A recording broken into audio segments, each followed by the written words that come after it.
FBI detective, this video is purely for entertainment and does not infringe on copyrights or laws. The rights to the novel and image belong to the original author. We do not claim ownership. Don't like waiting and want to listen to this fanfic in full now? Subscribe to our Patreon, where you'll find the best fanfics. Chapter 476, The identity of the mastermind behind the murder of the Linden family. At 12 noon, in the Special Investigation Team office area, when Mona said that she might have found the mastermind behind the case, all the agents moved to her side. It's like this. Mona showed the screen on her computer to everyone and pointed to several mobile phones that Owen and others had taken back from the villa and explained, I checked Sean Hoffman's call records before his death and found a man named Martin. They both attended the same Alcoholics Anonymous meeting. Mona tapped on the keyboard, transferred the photo and identity information of this Martin to the computer desktop, and continued. According to the FBI's internal database, this Martin belongs to the Naloa cartel on the southern border of California. He is one of the subordinates of the leader of the cartel, Tavali. Roan frowned slightly, and Lass's eyes lit up, and asked, you mean, the person who placed the order to kill the former team leader Linden's family is the leader of this cartel, Tavali? The probability is very high. Mona nodded and explained, the killer in Eston, who Roan caught before, said during the interrogation that in that murder order, the orderer had a special request. The son of former team leader Lynn Osborne must be hung upside down and disemboweled. I looked up the experience of drug dealer leader Tavali. A few years ago, his eldest son, who was a sole dealer, was arrested because of an undercover agent who failed to make a deal. The eldest son's children and wife, that is, Tavali's grandson and daughter-in-law, failed to evacuate in time and were caught by the hostile forces, that is, the other party in the deal, and hung up, disemboweled and died on the high wall of a certain city. And the leader of that operation. Mona quickly tapped the keyboard, and a familiar face appeared on the computer screen. It was the former team leader, Lynn Osborne. Fouquet. Damn it. After listening to Mona's explanation, the detective suddenly realized and understood the connection in the whole incident. Because of the undercover agent, his son was arrested, and his grandson and daughter-in-law were killed. In order to get revenge, Tavali hired someone to kill the original undercover agent and the leader of the case, Lynn Osborne and his family. But something seems a little off. Winslow groaned for a while and said, under normal circumstances, a leader of a separatist group like Tavali would usually let his subordinate, Martin, go and kill people directly, rather than asking him to find a broker and issue a killing order. The possibility of encountering accidents or emergencies when issuing a killing order is too high. That's right. Chenia beside her nodded and added, also, how did Tavali, the leader of the criminal organization, find out that the leader of the original operation was the former team supervisor Lyndon Osborne? In response to Chenia's question, Lassie folded her arms across her chest and sneered, there is no impenetrable wall in this world. As long as Tavali pays enough money, someone will definitely tell Tavali who was the leader of the case in the original operation. Maybe this person is an agent who participated in the operation and is now short of money. Every year, there are countless FBI agents who sell all kinds of information for money. Lassie has seen too many such things. But what Winslow said also makes sense. Michelle pointed to the computer in front of her and said, the FBI internal database shows that in cases where gang members and criminal organizations seek revenge, 90% of the cases are done by gang members themselves or by trusted subordinates. It is really strange for Martin to find a broker to order the killing. Lassie frowned slightly and subconsciously turned her head to look at her side. Roan, where are you? Lassie was stunned for a moment. She thought Roan had been by her side, watching them discuss the case, but when she turned around, she found that he was gone. Roan and Horst from the supervision department just left here together. Chenia, who was standing at the end, answered Roan's whereabouts casually, then handed Mona a croissant, and continued to discuss the case. Mona took a bite of the food in her hand, and a gleam of light flashed in her eyes. The woman's intuition told her that Roan might be hiding something from her. Roan did not tell the agents that there might be a high-level insider in the building just in case. Currently, only 4 people know about this. Roan Greenwood, head of the Special Investigation Team, Nassim, director of the FBI Los Angeles branch, Potent Byrne, team supervisor, and Horst from the supervision department. After listening to what Mona found out, Roan had several ideas and guesses in his mind. So when Lassie and others discussed the mastermind behind the murder of the Linden family, Roan had already taken Horst to the office of Director Nassim. "Good afternoon, Director." After knocking on the door and getting permission to enter the office, Roan briefly described the current situation and asked directly, "Director, does our FBI Los Angeles branch currently have an action plan against the leader of the Narrow drug cartel, that is, Tavali?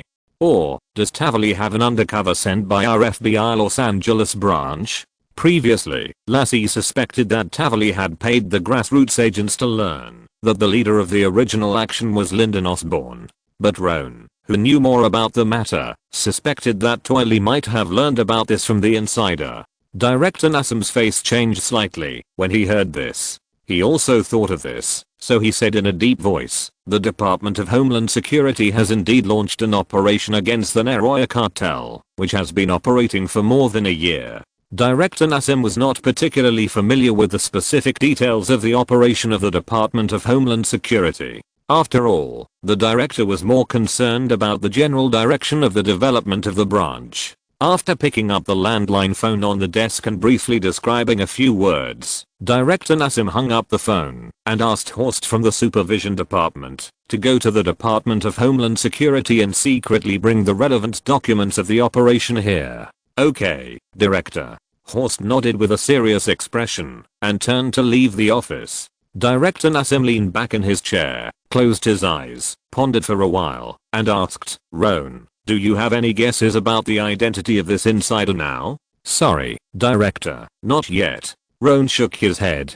He was just an ordinary special investigation team leader, and he didn't know much about the things of the top leaders. However, since the director asked, Luo An couldn't just answer nothing, so he pondered for a while and said, "Director, I think the death of the former team leader Lyndon Osborne and his family may be a plan by the insider to kill two birds with one stone." Director Nassim didn't open his eyes and asked directly, "What do you mean?" Luo An coughed lightly and explained, "I have been wondering before, what is the purpose of the insider constantly leaking the identities of the undercovers to the leaders of those criminal organizations? After thinking about it for a long time, the only reasonable reason is only one: for money. There are undercovers around them, and as long as the leaders of those criminal organizations know about this, they will definitely not be stingy to spend a lot of money to buy this information from the insider." Director Nassim looked up and motioned Luo An to continue.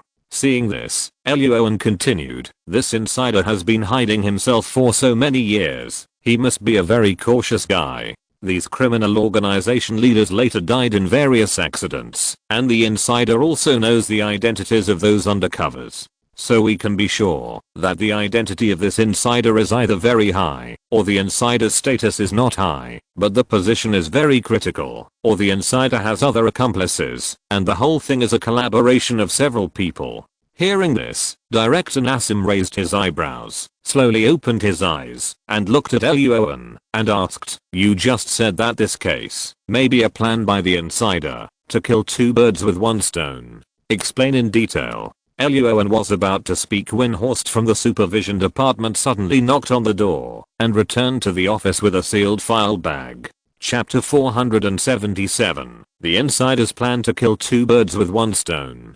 After placing the sealed document bag on Director Nassim's desk, Horst then took a few steps back and walked to Roan's side. Roan looked at Horst calmly. This guy was indeed too serious, but some superiors, such as Director Nassim, must like this kind of person. While Director Nassim opened the document bag, he motioned Roan to continue. Roan paused for a few seconds and then said, "The insider may have discovered that the former team leader Lyndon Osborne was secretly investigating the strange death of the undercover, and also knew about the Department of Homeland Security's actions against the Narrow cartel." Roan said that the insider may have used some means to contact Tavali, the leader of the Narrow cartel, and told Tavali that there was an undercover sent by the FBI around him. With Tavali's hatred for the undercover, the insider could completely use the identity of the undercover to ask Tavali for a large sum of money. At the same time, the insider can also give Tavali free news, that is, the incident that led to the arrest of Tavali's son and the murder of his grandson and daughter-in-law was led by Lyndon Osborne. With Tavali's hatred for that incident, Tavali will definitely take action against Lyndon's family. When Lyndon dies and the people investigating the insider disappear, the insider will not only make a fortune, but also have more time to prepare for the subsequent insider's departure from the FBI Los Angeles branch or other plans. At this point, Rohn paused and added, "Of course, we cannot rule out the possibility that the insider sold the undercover identity and Lyndon Osborne's situation to the Neroya cartel separately and made two profits." Horst raised his eyebrows when he heard this. Rohn's analytical ability and judgment are definitely one of the best investigation team leaders he has ever seen. And he doesn't know if it's an illusion. He feels that Rohn seems to be very experienced in these things. Director Nassim looked up at Luo An. His eyes were full of satisfaction. He put down the documents in his hand and said in a deep voice, "Your analysis is very good, and you guessed correctly. The Department of Homeland Security has sent a total of 6 undercovers to the Neroya cartel. Among them, 4 are currently of low status and nothing has happened. The other 2 with the highest status suddenly lost contact some time ago. The Department of Homeland Security believes that they are likely to have been exposed and killed by the Neroya cartel. As for the reason why their identities were exposed, the Department of Homeland Security is still investigating." Horst's expression darkened when he heard this, and Luo An's face also sank. Another meaning of the Department of Homeland Security is still investigating is that they don't know the reason why this happened. This means that Luo An's guess just now is very likely correct. The identities of these 2 undercovers are likely to be exposed to the leader of the Neroya cartel by the insider.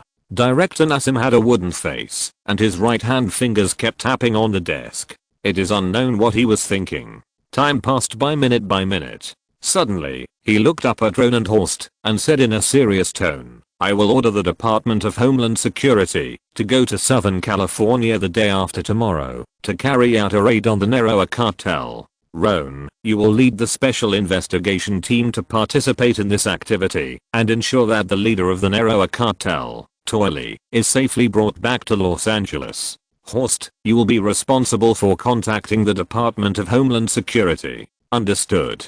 X2 After Director Nassim finished speaking, Rohn and Horst nodded in unison, briefly explained a few words, and the 2 left the director's office together. Horst from the supervision department nodded to Rohn and left first. Rohn walked into the elevator, looked at the slowly decreasing numbers, and began to think about what Director Nassim meant by what he had just said. The most significant point is that Director Nassim now has some doubts about the situation inside the Department of Homeland Security and is worried that Toily died of unknown reasons, so he asked Rohn to lead the special investigation team to participate in the operation. In Director Nassim's words, he also said that the leader of this operation was the Department of Homeland Security, not the special investigation team. The case of the Neroya cartel originally belonged to the Department of Homeland Security, so the special investigation team naturally could not rush to reap the credit. Luo An could understand Director Nassim's arrangement, and he did not want to compete with the other party for this credit.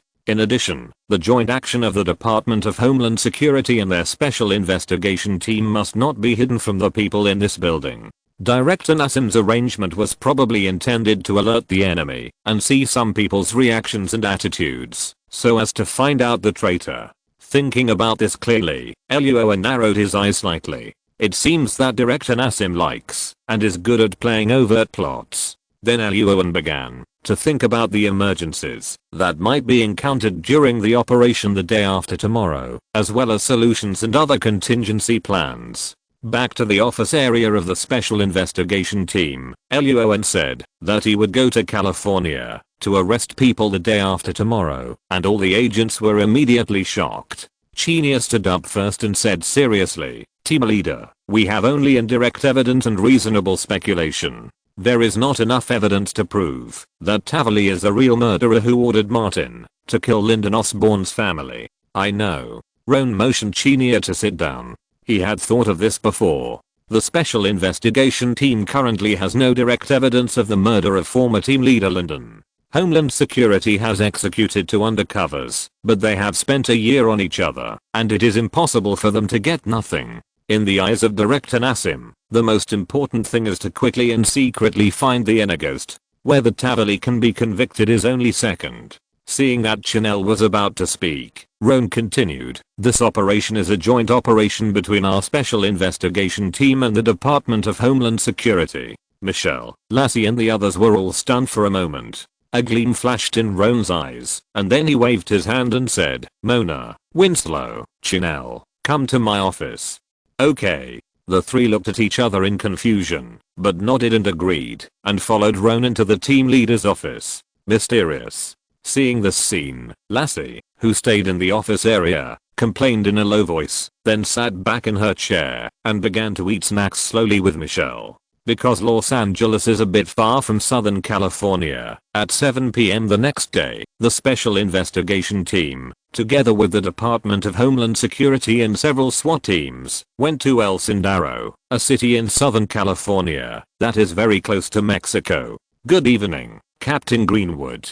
In a large black troop carrier, a white man who looked to be in his 40s, a little bald, with a Mediterranean hairstyle, and less than 1.7 meters tall, smiled and stretched out his hand to Luo An, saying, "I have heard that the leader of the Special Investigation Team is very young. When I met him today, I found that I really lack some imagination. Good evening, Captain Arnold." Luo An laughed, stretched out his hand and shook hands with him, and exchanged a few simple pleasantries. Captain Arnold is the leader of an investigation team in the counterintelligence department of the Department of Homeland Security. They have always been handling the case of the Roya cartel. This is the first time that Luo An and Captain Arnold have met. On a personal level, there is no conflict between the two.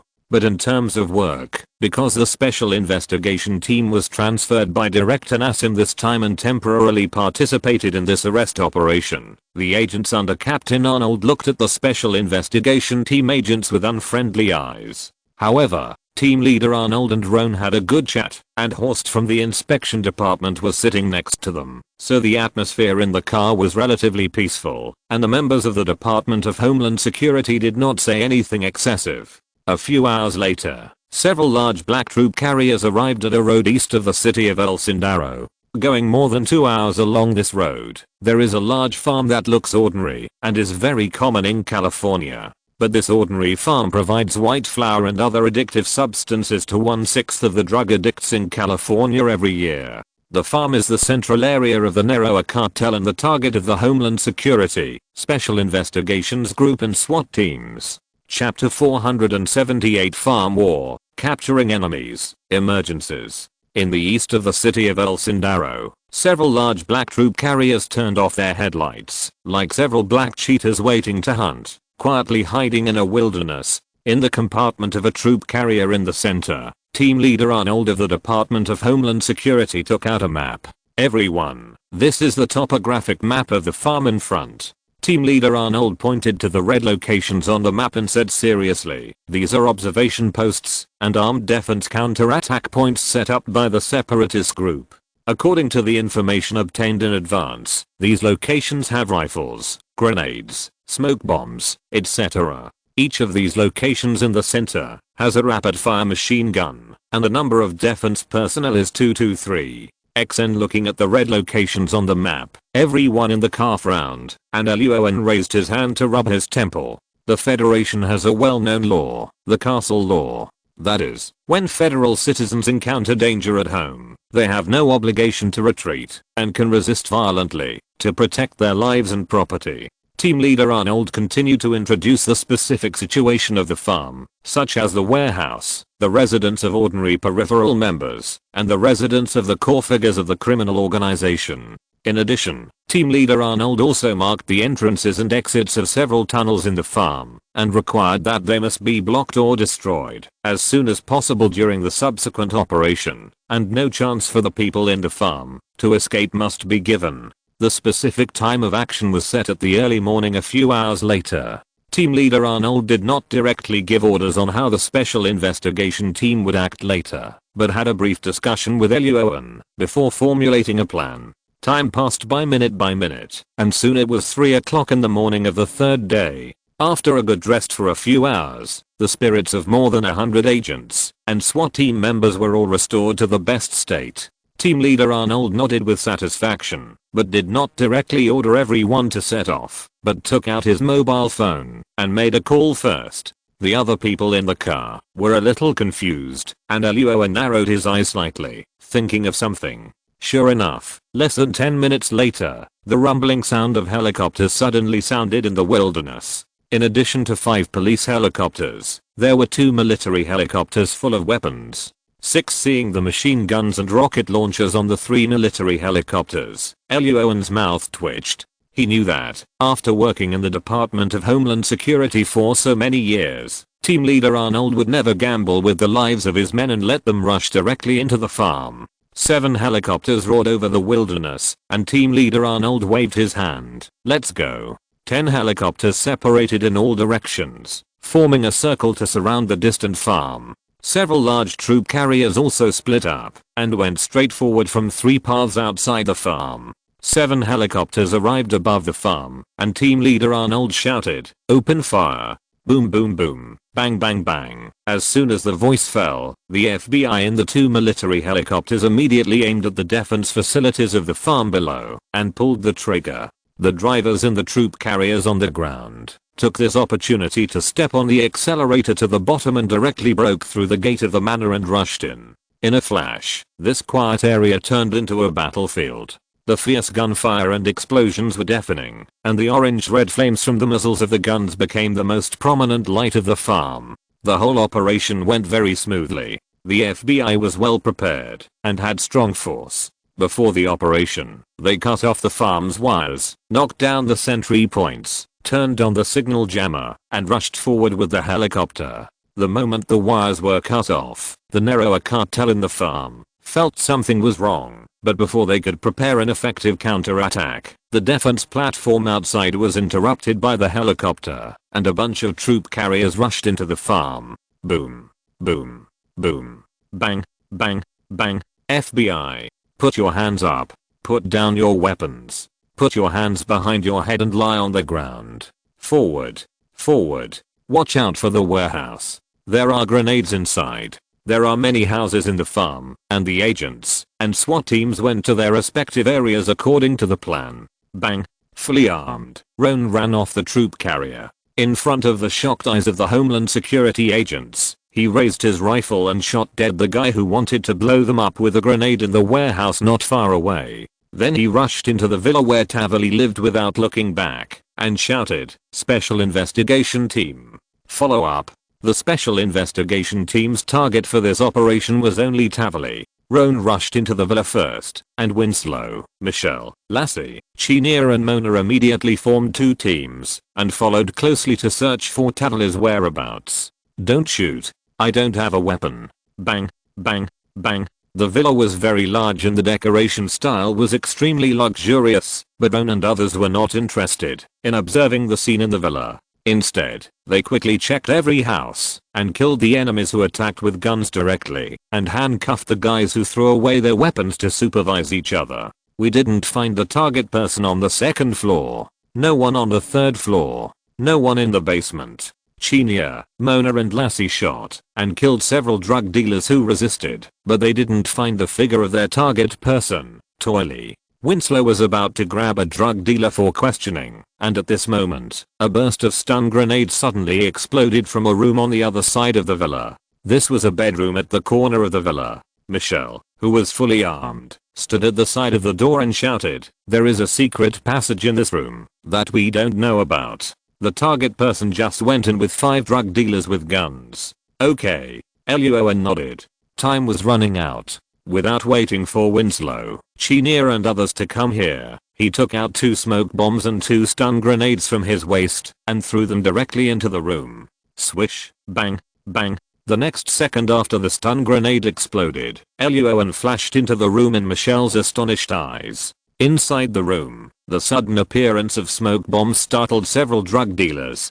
They turned around and fired back subconsciously, but were caught off guard by 2 stun grenades. Bang, bang, bang. The next second, a bullet hole appeared in the center of the foreheads of the 3 drug dealers. Luo An, who had emotional perception turned on in his mind, was like a ghost and easily killed the 3 enemies with a pistol. Shit. The teammate suddenly fell to the ground and died, and the remaining 2 drug dealers gasped in shock. They quickly raised their pistols and fired at the humanoid shadow and the smoke bomb like crazy. Bang, bang, bang, bang, bang, bang. The 2 drug dealers emptied their pistols of bullets in an instant. The drug dealer on the left quickly changed the magazine and asked, "Is the person dead?" "Not yet." The drug dealer nodded subconsciously and then suddenly realized that the voice was wrong, and the voice came from behind him. The drug dealer's pupils shrank suddenly and a chill rushed from the back of his waist to his brain. The hair on his body instantly exploded and he quickly turned around and prepared to shoot.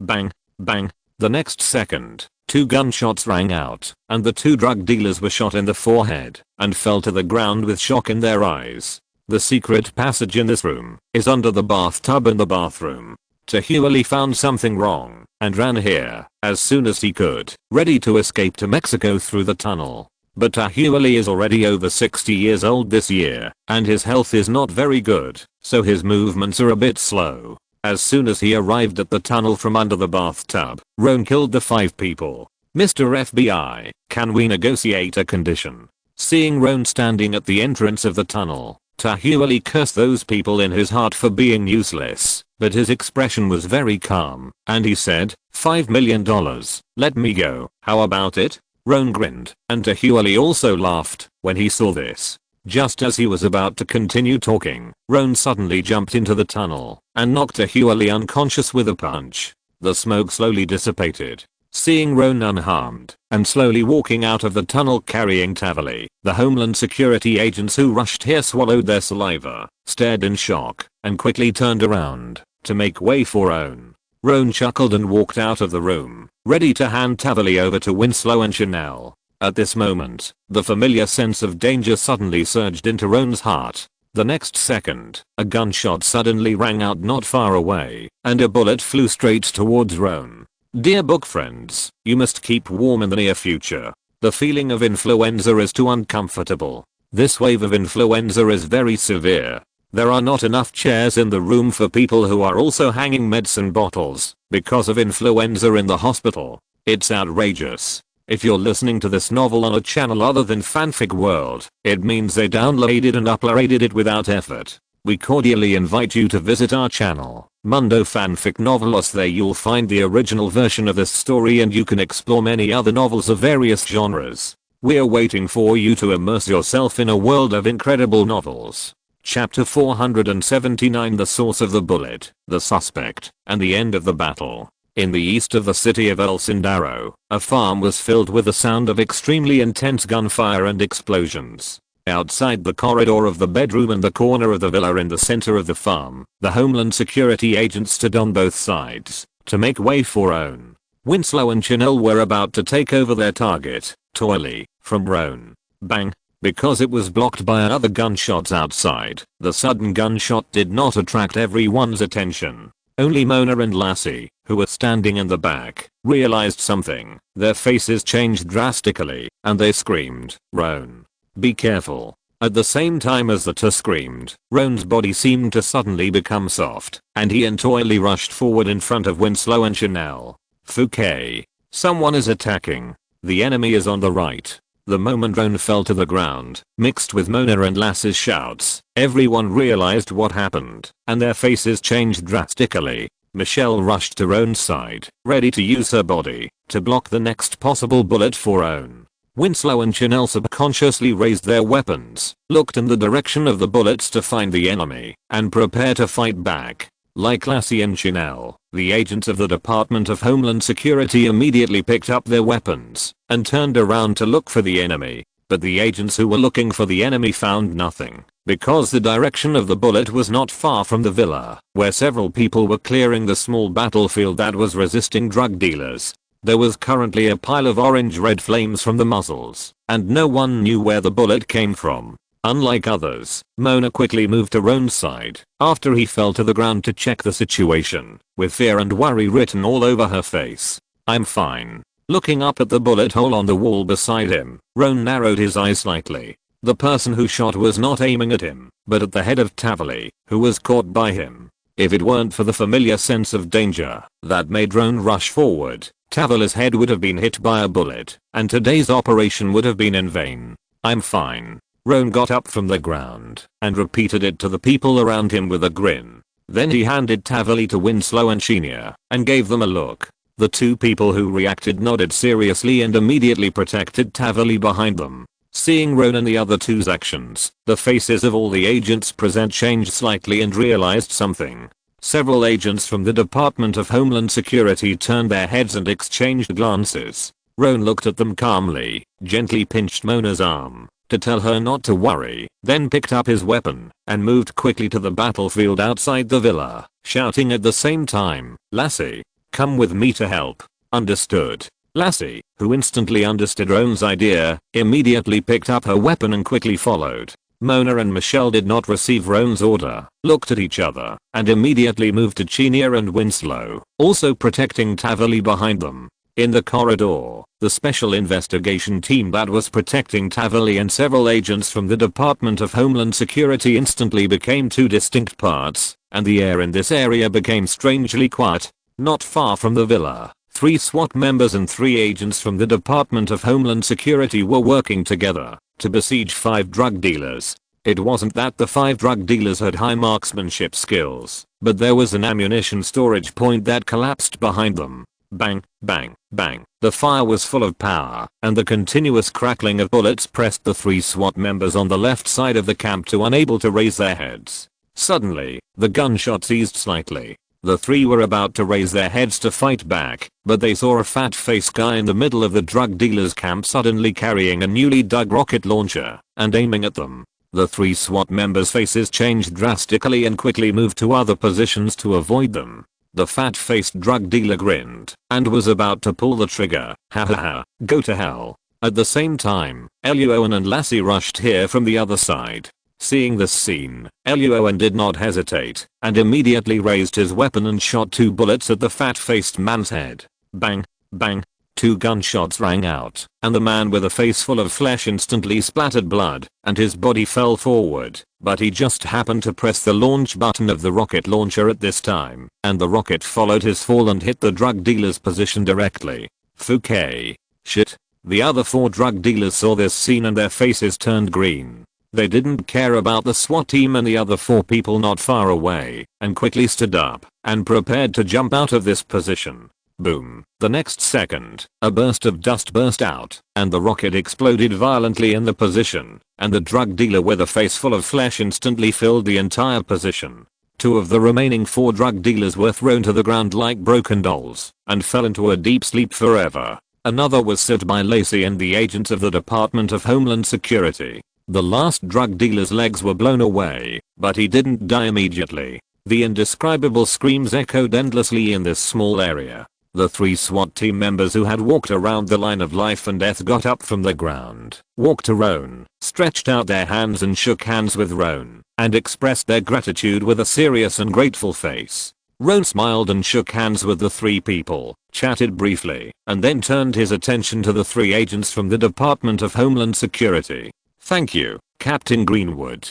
The 3 agents also shook hands with Roan and expressed their gratitude. Roan simply asked their names, which were Eli, Wilder, and Thomas. "You're welcome." After shaking hands, several people left quickly. Roan looked at the backs of the 3 people and narrowed his eyes slightly. He looked at the position where Agent Wilder had just been and found that it was separated from the other 5 agents and was in the blind spot of the 5 people's vision, and it happened to be able to see the interior of the villa where Roan was shot just now. What should we do next? Lassie also discovered the problem with Agent Wilder's position, but she couldn't find any evidence and didn't understand why the other party did this. Winslow just checked the bullet in the villa and told Lassie that it came from the common weapons of the drug dealers at the scene, which means that there are only 2 possibilities for what happened just now. Either it was just a stray bullet, or the murderer picked up a weapon of the drug dealers here and fired a shot.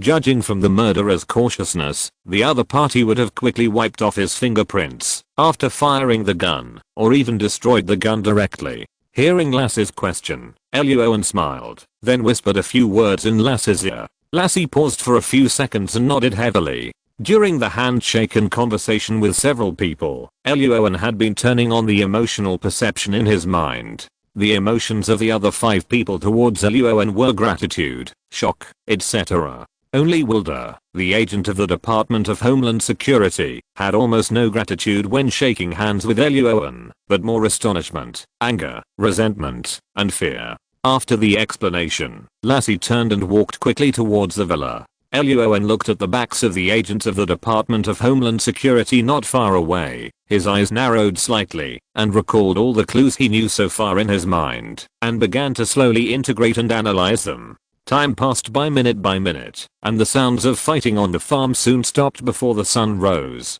The joint operation of the Special Investigation Team, the Department of Homeland Security, and the SWAT team was very successful. They destroyed the core base of the Naroya cartel, captured Toili, the leader of the Naroya cartel, and seized nearly tons of various drugs, as well as raw materials and factories for drug manufacturing. For a while, the media throughout California began to report on the operation crazily, and a lot of photos were taken. The FBI Los Angeles branch held a press conference for several hours in a row. Roan, on behalf of the Special Investigation Team, simply attended the first half hour of the press conference. After answering a few questions, he left the rest of the time to Team Leader Arnold of the Department of Homeland Security. Team Leader Arnold had heard about what happened in the villa from his subordinates and was going to talk to Roan about it, but was stopped by Horst of the Supervision Department. Luo An didn't care about Team Leader Arnold's situation.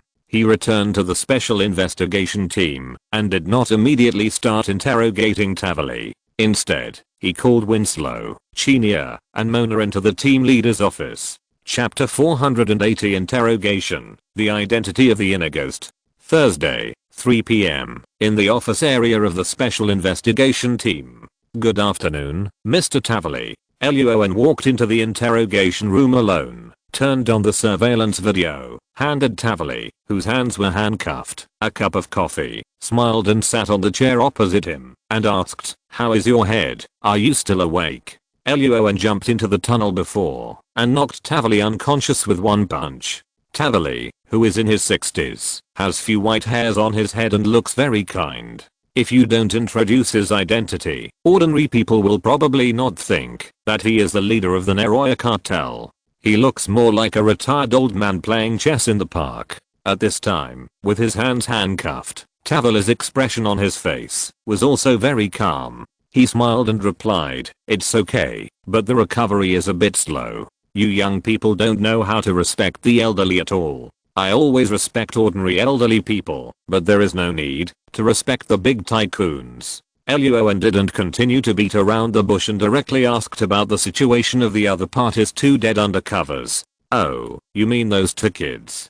Tavali suddenly realized, then took a sip of coffee, and said with a smile, "To be honest, they are very good, and I like them very much. But there is no way their luck is not very good. People with bad luck are destined to live a short life, right?" Luo An's expression did not change, and then asked, "When and where did you know that they were undercover?" "I don't know, I forgot." Tavali put down the coffee cup, rubbed his temple, and smiled. "You were a little strong before, and I forgot a lot of things because of that punch."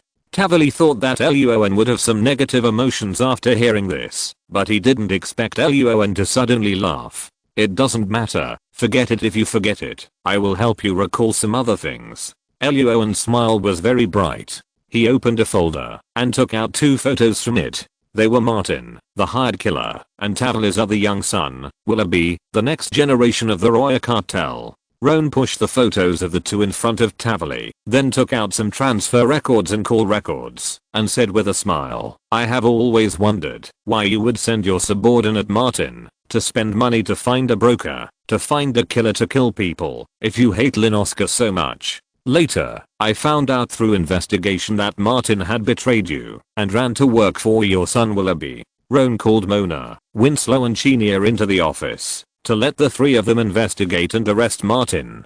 According to the internal information of the Nero cartel integrated by the Department of Homeland Security, as well as the last information sent back by the two deceased undercovers before their death, Willoughby has been dissatisfied with his 60-year-old father for a long time. In addition to the investigation of Mona and the other two, Roan found that Martin was one of the people Willoughby secretly won over. Upon learning that Tavali had asked Martin to murder the Linden family, Willoughby immediately took advantage of this opportunity to have Martin deliberately leave some traces so that the FBI would notice and arrest Tavali, thereby killing someone with a borrowed knife and taking control of the Nero cartel. In the past 6 months, Willoughby has been in Mexico, working for the Nero cartel. This joint operation did not catch him, which means that Willoughby's plan has succeeded. Papa. Roan smiled and clapped his hands a few times, looking at Tavali and saying, "The father is kind and the son is filial. It's really eye-opening."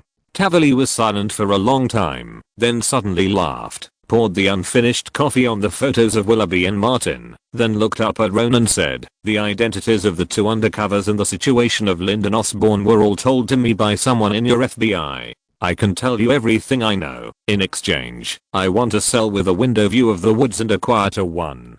Tavali didn't mention a plea agreement. On the one hand, it was impossible to reduce the many charges against him, and on the other hand, Willoughby was his son after all. Tavali believed that Willoughby, who was better than his father, would definitely develop the Nero cartel better. Okay. Roan didn't refuse the small request for the cell.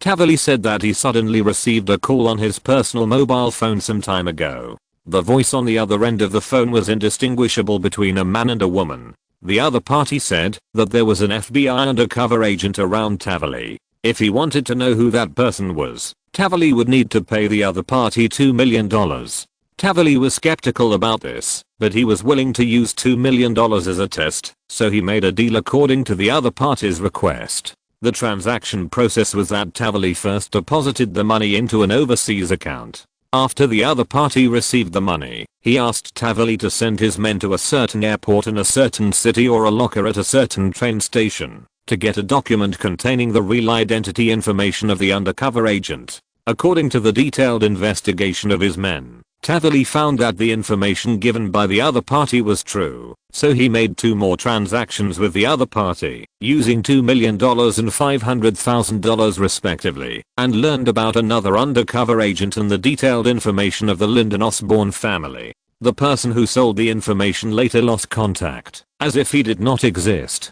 Tavali did not care. He first had 2 undercover agents sent by the Department of Homeland Security killed, and then sent Martin to deal with the Lyndon Osborne family. Very good. Roan carefully recorded Tavali's narration in his notebook, and then asked a certain question every once in a while, asking it over and over again for several times, and then turned around and left the interrogation room to make sure that Tavali's explanation was correct. As soon as he returned to the office area, Lassie came over and said seriously, "Roan, I have found out what you asked me to check before." "Good." Roan nodded with satisfaction, took Lassie into the team leader's office, and asked, "What is the specific situation?" "Agent Wilder from the Department of Homeland Security. This guy's indeed problematic." Lassie snorted coldly. When she was at the farm before, Roan asked her to investigate Agent Wilder's financial situation. At first, Lassie did not find anything unusual. Agent Wilder's own bank account, his wife's, and his parents' bank accounts were not found to be wrong. Later, Lassie had no choice but to use the oldest method, tracking. Facts have proved that some methods are old, but they can still work. During the tracking process, Lassie learned that the day before the farm operation was launched, Agent Wilder's car had an accident and drove the car to the repair shop for repair. The repair fee that Agent Wilder paid to the repair shop later was all in old $20 bills with non-consecutive numbers. In the past, Agent Wilder basically used credit cards when his car had problems, or made other large transactions, and rarely used large amounts of cash. "Thank you for your hard work." Luo An nodded with satisfaction, then lowered his head to write and draw in his notebook for a while, walked out of the team leader's office with Lassie, clapped his hands to attract the attention of other agents, and said, "Everyone, I need you to investigate something." "What?" Michelle, Winslow, and Chanel, who were processing the follow-up documents of the murder of the Lyndon Osborne family, all looked up in confusion, and Mona also looked puzzled. Are there any problems in this case that have not been dealt with? Luo An did not explain much, but just picked up the snacks on Lass's table and distributed a few packs to everyone, and then handed some information obtained from the interrogation to the agents and asked them to investigate some situations. Lassie, Winslow, Michelle and others did not understand, but they believed in Luo An in their hearts and took their own information and investigated carefully. Mona and Michelle smiled quickly. It didn't take long for them to finish processing the information they needed to investigate and handed the list to Roan. Chineer and Winslow followed closely and handed Roan 2 lists a few minutes later. Roan was looking down at the 4 lists when Horst from the supervision department suddenly knocked on the door and walked into the special investigation team's office area, saying that the director wanted Roan to go to his office. Roan closed the folder, looked up and smiled. That's right, I also have something to report to the director. Chapter 481 Analysis. The Identity of the Insider. FBI Los Angeles Branch. Director's Office. After knocking on the door, Roan entered the office with Horst from the inspection department. In addition to Director Nassim, there was also team leader Pot and Byrne, who had not been seen for a long time. This was the 3rd time Roan had met with Director Nassim in just a few days. As a grassroots investigation team leader, it was very rare for him to enter the director's office so frequently in the FBI Los Angeles branch. Good afternoon, Chief, sir. After entering the office, Roan first greeted Pot and Byrne, the team leader of Chief Nassim, and then handed the folder in his hand to the chief, smiling and saying, "The leader of the Roya cartel, Toily, has confessed." Very good.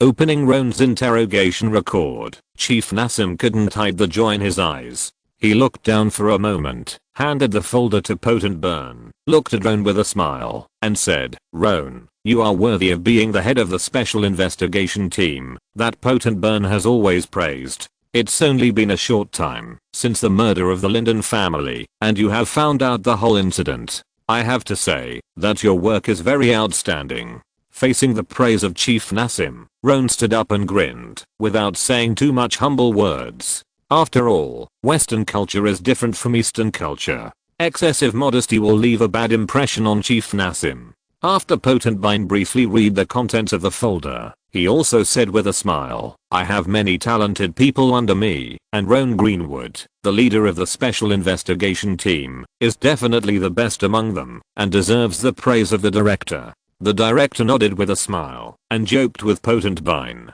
Then he picked up the coffee and took a sip. His face gradually became serious. He asked Roan in a deep voice, "How far have you investigated the matter of the traitor?" After Director Nassim raised the question, Horst from the supervision department and the team leader Pot and Byrne all turned their attention to Roan. Roan kept smiling and said calmly, "Chief, I have found the man." As soon as Roan finished speaking, Horst's eyes moved, but were replaced by disbelief. Director Nassim and Pot and Byrne's faces did not change much. They looked at each other and said, "Explain in detail." "No problem." Roan took the folder back from Pot and Byrne, turned to the last few pages, and showed them to the 3 people, explaining, "This mole is very cautious, and has done a lot of things to erase traces of his existence, but the more he does, the faster he will be exposed." Roan listed all the things the mole had done one by one. The mole himself, the mole's subordinates or companions contacted Tavali by phone, collected money through 3 different overseas bank accounts, printed out the information of the undercover and Lynn Osborne's family into documents, placed the documents in lockers at train stations or airports, contacted Agent Wilder of the Department of Homeland Security through unknown means,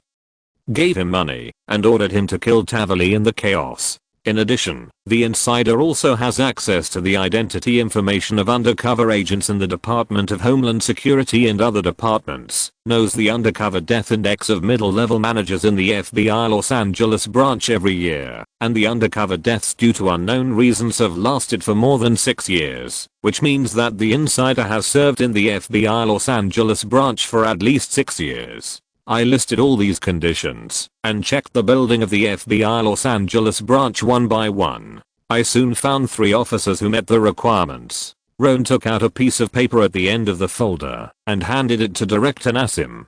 Director Nassim glanced at the name on it, raised his eyebrows slightly, and handed the paper to Potent Bine. Potent Bine looked down and found that the 3 insider suspects listed by Rohn were Frederick, the director of the Information Management Department of the FBI Los Angeles branch, Simanji, the director of the Internal Threat Office, and Ms. Mullaney, the director of the Professional Responsibility Office.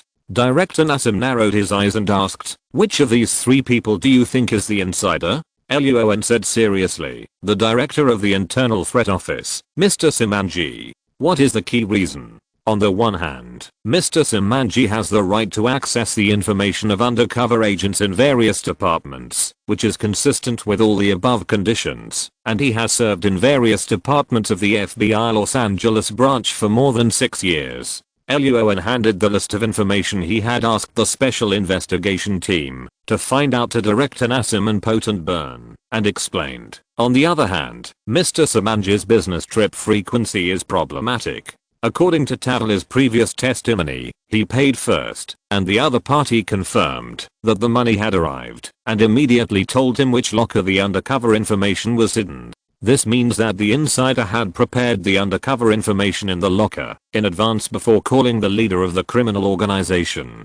Judging from the time when the undercover was killed over the years, there is nothing wrong with Simanji, the director of the Internal Threat Office. But if we move the time of the undercover murder forward to the time when the criminal organization leader discovered the undercover identity, we will find that Director Simanji was either on a business trip or on his way to a business trip.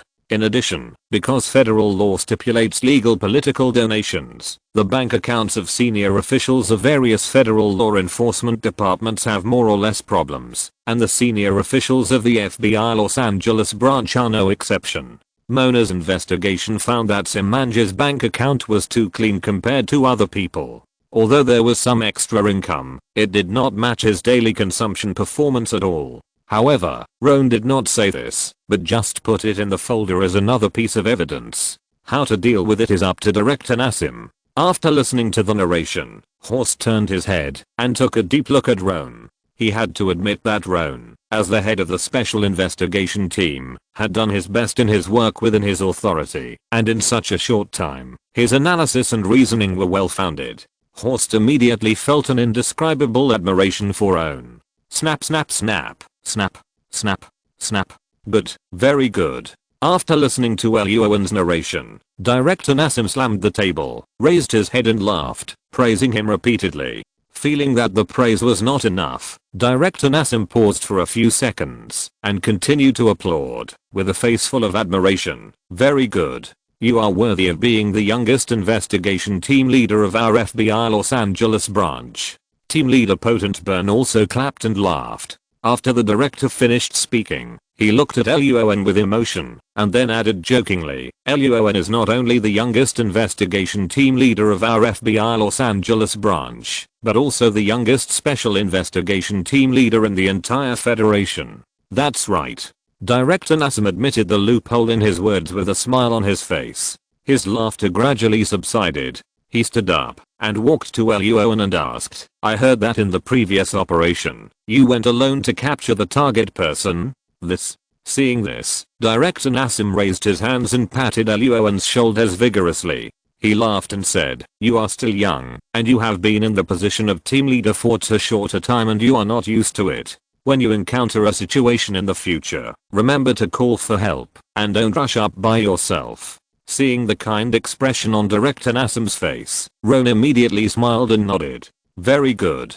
Director Nassim was very satisfied and patted Rohn's shoulder again. He turned back to his seat. Seeing this, Potent Bine smiled and handed Rohn a black folder, explaining, your analysis and judgment are very accurate. The director of the Internal Threat Office, Simanji, is indeed the person we are looking for. While the Special Investigation Team and the Department of Homeland Security went to destroy the farm, Director Nassim and Potent Bine were naturally not idle. They immediately took this opportunity to launch a secret investigation. The two had high status and access to a lot of information. In addition to Rohn's previous analysis and the clues they found when the farm was destroyed, Director Nassim and Potent Bine quickly locked the identity of the insider. Luo An was not surprised by this.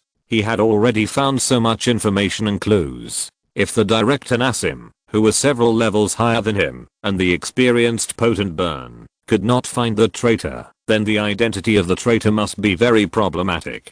Luo An had already prepared to ask the headquarters for help. Of course, this idea must not be revealed. After reading the contents of the folder, Luo An was surprised, and his words were full of admiration for the two superiors. The two superiors smiled with satisfaction, and the whole office was filled with a happy atmosphere. Chapter 482, Case Closed, Suspect's Fate. The FBI Los Angeles branch. After a few people chatted for a while, Director Nassim and Potent Bine took a few sips of coffee. Roan brought the conversation to the point and said, "Director, during the previous farm operation, after I successfully arrested Tavali, someone tried to kill this guy in the chaos." Roan briefly described the scene, when the incident happened, and the abnormal conditions found in the repair shop, when his agents went to investigate Agent Wilder. After listening to Roan's narration, Director Nassim and Potent Bine's smiles disappeared, replaced by serious faces. Simanji, the director of the Internal Threat Office, has worked in the FBI Los Angeles branch for many years. No one knows how many people like Agent Wilder of the Homeland Security Department have been bribed by him with money. The follow-up needs to be carefully interrogated and investigated. I understand. Director Nassim nodded, then he raised his hand and pointed at Horst from the inspection department beside Roan, and said in a deep voice, "The inspection department will handle this matter carefully in the future. Roan, you don't have to worry. After all, the case of Simanji, the director of the Internal Threat Office, should not be made public." When Director Nassim and Team Supervisor Potent Burn controlled him, they also used other charges. Roan's performance this time was perfect. Both Director Nassim and Team Supervisor Potent Burn did not want to see Roan's reputation and image damaged by investigating and handling colleagues. For people like Agent Wilder of the Department of Homeland Security, it is most appropriate to let the inspection department take action. First, it will not attract too much attention. This is the job of the inspection department. Second, the reputation of the inspection department is not very good, and it doesn't matter if the image is a little worse. Horst from the inspection department.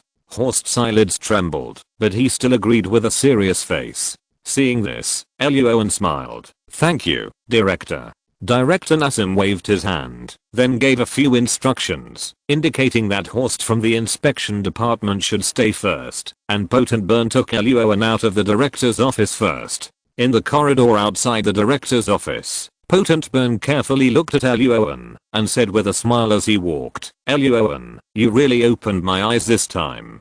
It took only a few days to solve this case within a case. If Director Nassim hadn't quickly pulled me out of the inspection department, I'm afraid that by the time I came out, the case would have been over." Potent Burn was happy and proud, but also a little speechless. The reason why he was happy and proud was that Luo An was worthy of being the most promising team leader of the investigation team. Not only did he have excellent investigation and analysis skills and strong abilities, but this time he made a big splash in front of the director. The reason why he was speechless was that Luo An's ability seemed a little too good. Potent Burn was right. If the chief hadn't asked him to come out and investigate and arrest people in advance, I'm afraid that this case would have been solved by Roan. Roan shook his head repeatedly when he heard this and smiled and praised Potent Burn in return. After all, the status of the suspect in this case was quite high, and his performance was obvious to all, and his credit was enough, so Roan didn't plan to arrest anyone at all. He certainly couldn't eat the cake alone.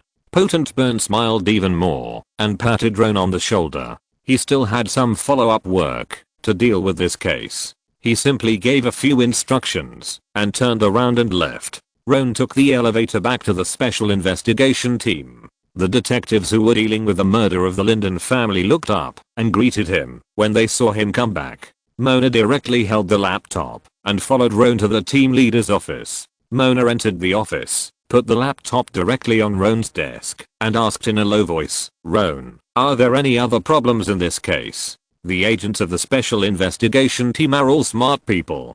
Horst from the supervision department came here inexplicably, and Roan's mysterious behavior and actions made them aware of something.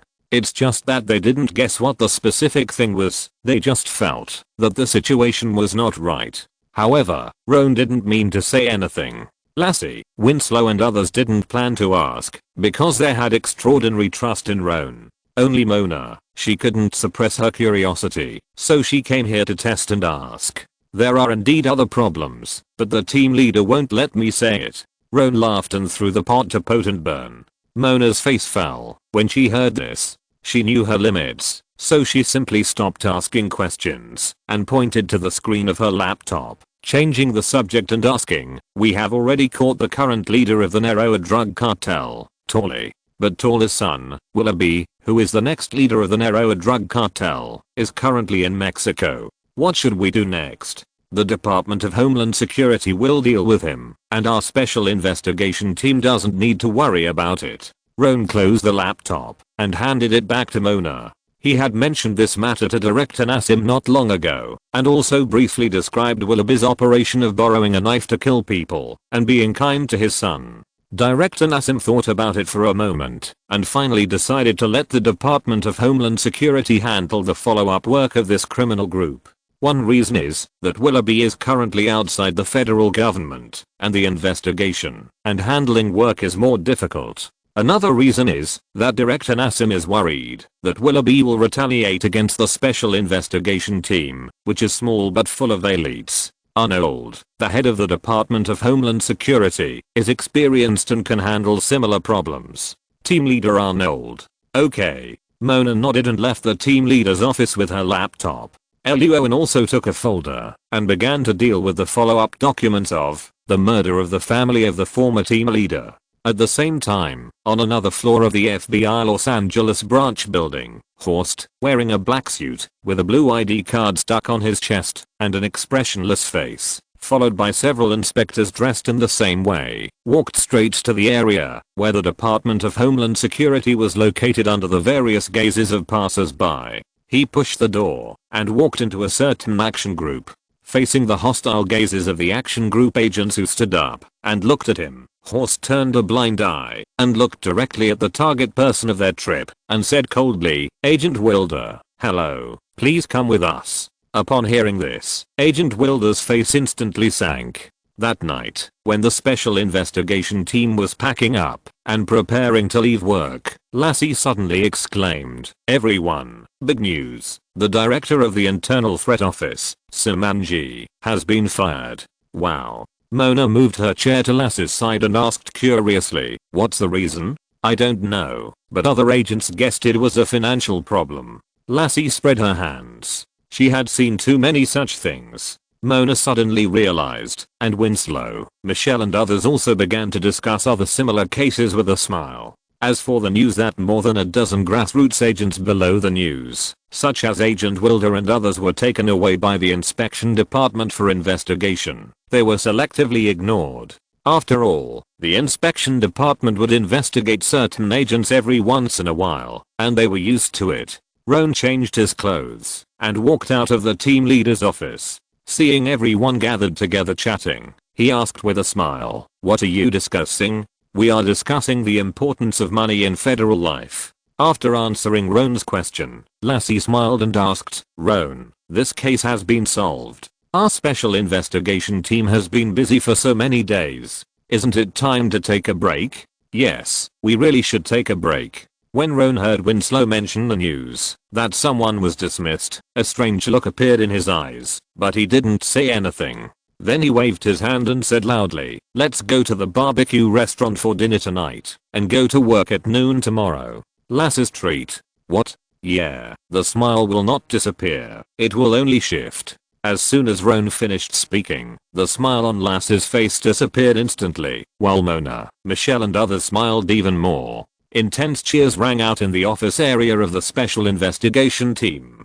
Chapter 483, Harvest, Training, and Financial Crisis. Lassie's treat was just a joke by Luo An. Before going to the barbecue restaurant, Luo An called the restaurant owner first. When they arrived at the restaurant, within a few minutes, the grilled beef, mutton, chicken, various seafood and vegetables were served on the table. "Cheers." X6 at the fragrant table, the agents raised their glasses and drank, enjoying the food happily. The next morning, Luo An was awakened by the urge to urinate. He got up from the bed with sleepy eyes and went to the bathroom to deal with a personal conflict. This room is the second bedroom on the second floor of the villa, and it is also the room where Luo An usually lives. Last night, under the influence of alcohol, Mona and Luo An were in a good mood, so they indulged in playing for 2 hours in Mona's room, which is the master bedroom of the villa. Afterwards, Luo An was about to go to the bathroom in the master bedroom to clean up, but was pushed out of the room by Mona. This made Luo An very unhappy. What does it mean to throw it away after use? While washing, Luo An opened the light blue system page in his mind. As expected, Luo An's handling of recent events was rated excellent by the system, and he accumulated 4 treasure chests. After a rough cutscene, the 4 treasure chests opened a bottle of pain relief potion, a bottle of hemostatic potion, a bottle of feather fall potion, and a bottle of swiftness potion. At this time, Luo An's system warehouse page had stamina potion x5, hemostatic potion x5, antitoxin potion x5, swiftness potion x4, strength potion x3, sensitivity potion x1, pain relief potion x6, feather fall potion x3, sleep potion x1, aqualung potion x1. Luo An had been thinking about it for a long time and felt that the most effective danger sense potion was not opened. However, Luo An was not in a hurry. With the increasingly simple social atmosphere in the Federation, there would be no shortage of opportunities to obtain treasure chests in the future. There would always be treasure chests that could open danger sense potion. After washing up, Luo An took out a bottle of stamina potion and drank it all. His mental state instantly became full, and his lower back also returned to its best condition. After changing his clothes, Luo An went downstairs to make 2 simple breakfasts. After eating his own portion, he rested for more than 40 minutes and walked into the gym at the corner of the first floor. This gym was originally a room provided for nannies or chefs in the villa, but Luo An and Mona did not like to hire a nanny and usually cleaned the room by themselves. It was really too much to clean up, so the two called the community management and temporarily called 2 housekeeping service personnel. This made this room empty. It happened that Luo An and Mona both had fitness needs, so the two bought a treadmill, a spinning bike, dumbbells, a floor mat and other items, and turned this room into a gym. At first, there was a fitness ball in this room. Later, Mona and Luo An developed some new functions for this fitness ball, so Mona put the ball in the cloakroom of the master bedroom. Bang, bang, bang. In front of a red vertical sandbag, Luo An did boxing and kicking exercises slowly. Luo An had a very clear understanding of himself and the system. The greater role of the system in his mind was to improve the upper limit of his physical fitness. Fighting techniques, killing techniques, shooting, etc. still need to be constantly trained and honed. These are the foundation of one's own life. Good morning. When Luo An punched the sandbag from various angles, Mona, who tied a ponytail and changed into a set of dark grey underwear plus grey high-waisted pants, walked into the room with the breakfast that Luo An had prepared before. Luo An exhaled a breath of foul air, turned back to look at Mona, and said with a smile, "Good morning. The breakfast you made is much better than the breakfast I made." After finishing breakfast in a few mouthfuls, Mona blinked her big eyes and asked in confusion, "Luo An, why are you always so slow in punching?" Luo An grinned and replied, "Because I'm afraid that I will move too fast and hit the sandbag to death." So far, Luo An has drunk so many bottles of physical strength potion that he can't count them. He also drank a lot of strength potion, which increased slowly over a long period of time, making Luo An's strength very strong. Luo An had secretly bought a hanging sandbag before, and when he was going all out, the sandbag was kicked away by Luo An and hit the wall soon, and the contents of the sandbag were scattered all over the floor. So Luo An hit the sandbag more, to repeatedly practice the moves of killing and fighting, and speed is not important. Mona knew that Luo An was very strong, but she didn't know the specific situation. She just thought Luo An was joking with her. She rolled her eyes at Luo An, put the plate aside, and began to do simple muscle stretching.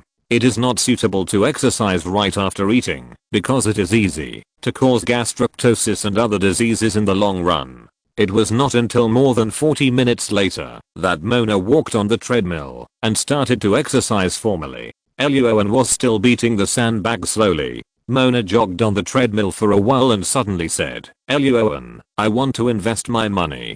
Do you have any suggestions?" Yesterday, when Mona and Lassie were having dinner together, she learned from Lassie that the stocks she bought according to Luo An's advice made her a lot of money. 80% of the extra income Lassie earned from the special investigation team later was used by her to continue buying those stocks. When it comes to making money, no one doesn't care. Mona has always ignored this point. Seeing Lassie's face full of admiration and gratitude for Luo An, she remembered this matter. Investment. Hearing this word, Luo An frowned slightly and slowly stopped punching. Luo An didn't know much about the principles behind the financial crisis, but he remembered the story before the financial crisis officially broke out in 2008, when the Federal Reserve began to raise interest rates. With the increase in interest rates, subprime borrowers could not bear the higher interest and interest rates, so they began to default on their loans. Once these people defaulted on their loans, they began to foreclose on their mortgages, and finally the company suffered losses. Banks went bankrupt, investment banks collapsed, and the financial crisis broke out.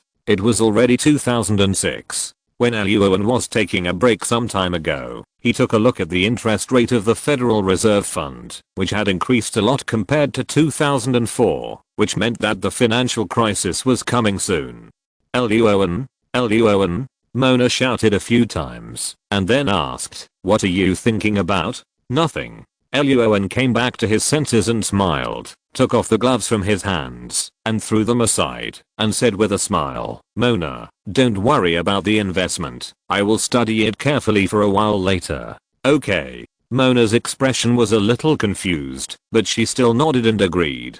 After so much experience and running in, she believed that Luo An would not lie to her. After finishing their fitness training, Ron and Mona returned to their respective rooms, changed their clothes, and went to work. What made Mona speechless was that Ron sat in the passenger seat of the white Ford car she drove every day when he went to work. Ron would only drive the black Ford sedan in the garage during holidays. On weekdays, Ron would drive the sub of the special investigation team more often. As for the follow-up work of the murder of a family of the former team leader, because of the information provided by the Department of Homeland Security, the charges against the leader of the Roya drug cartel, Tavali, were quickly determined one by one, and the subsequent court trials and other work contents did not need to be followed up by the special investigation team. In the next few days, under the wise leadership of Roan, the team leader, the agents of the special investigation team began their 9-to-5 work life and slacking off.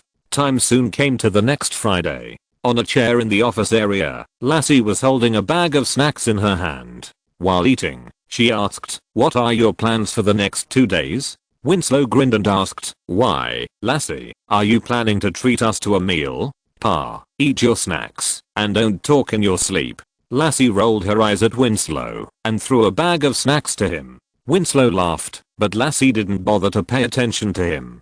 She looked around, and found that there was one person missing in the office area, so she asked, "Where is Michelle?" "When you went to the bathroom just now, she was called to the meeting room by Roan." Mona raised her hand, and pointed to the room not far away, saying, "The eyes people are here just now." Eyes? Chapter 484, Elma's promotion, a big gain from a previous case. Special Investigation Team Office Area, Meeting Room. At the end of the long meeting table in the middle of the room, near the door, there were several thick folders. On the chairs next to the meeting table, Michelle was face to face with a female agent from the Eyes, carefully reading the documents on the table to see if there were any errors or problems. At the other end of the meeting table, Roan was sitting with a middle-aged white man, chatting with coffee, both of them smiling.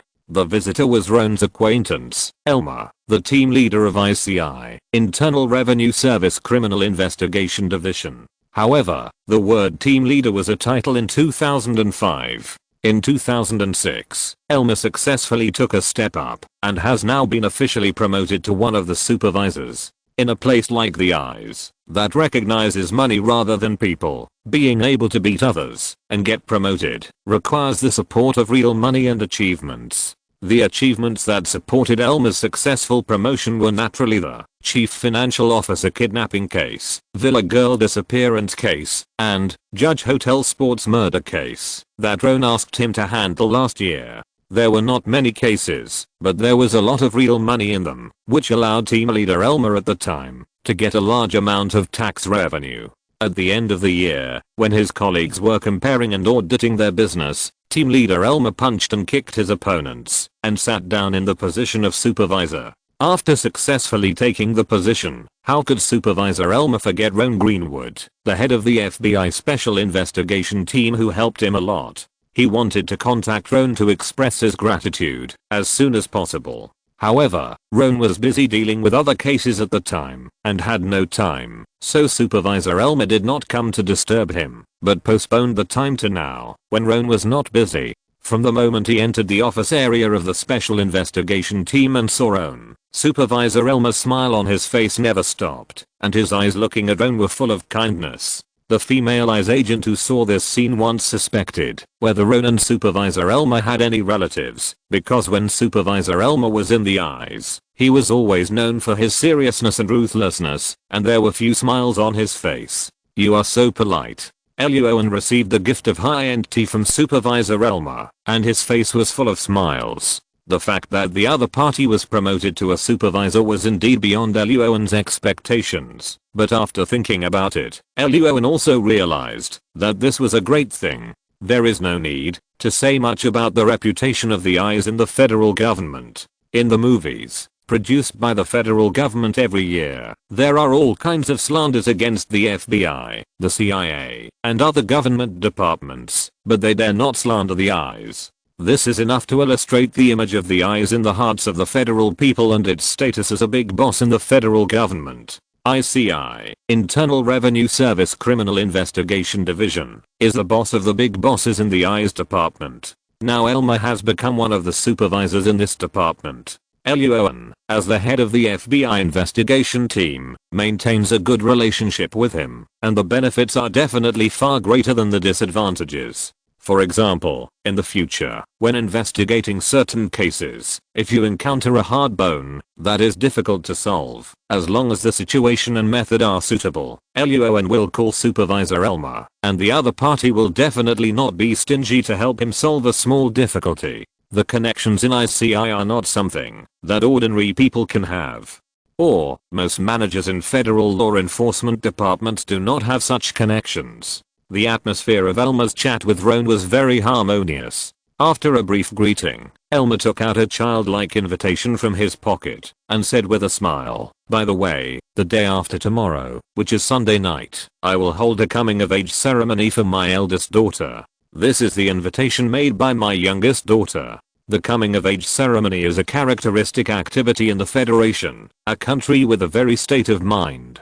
For ordinary families in the Federation, adulthood means independence, part-time work, and then paying rent and food expenses to the family. Some children also move out directly. In middle-class and above wealthy families, the coming-of-age ceremony is more of a social status, which means that from that day on, the child has become an adult and needs to formally assume family responsibilities.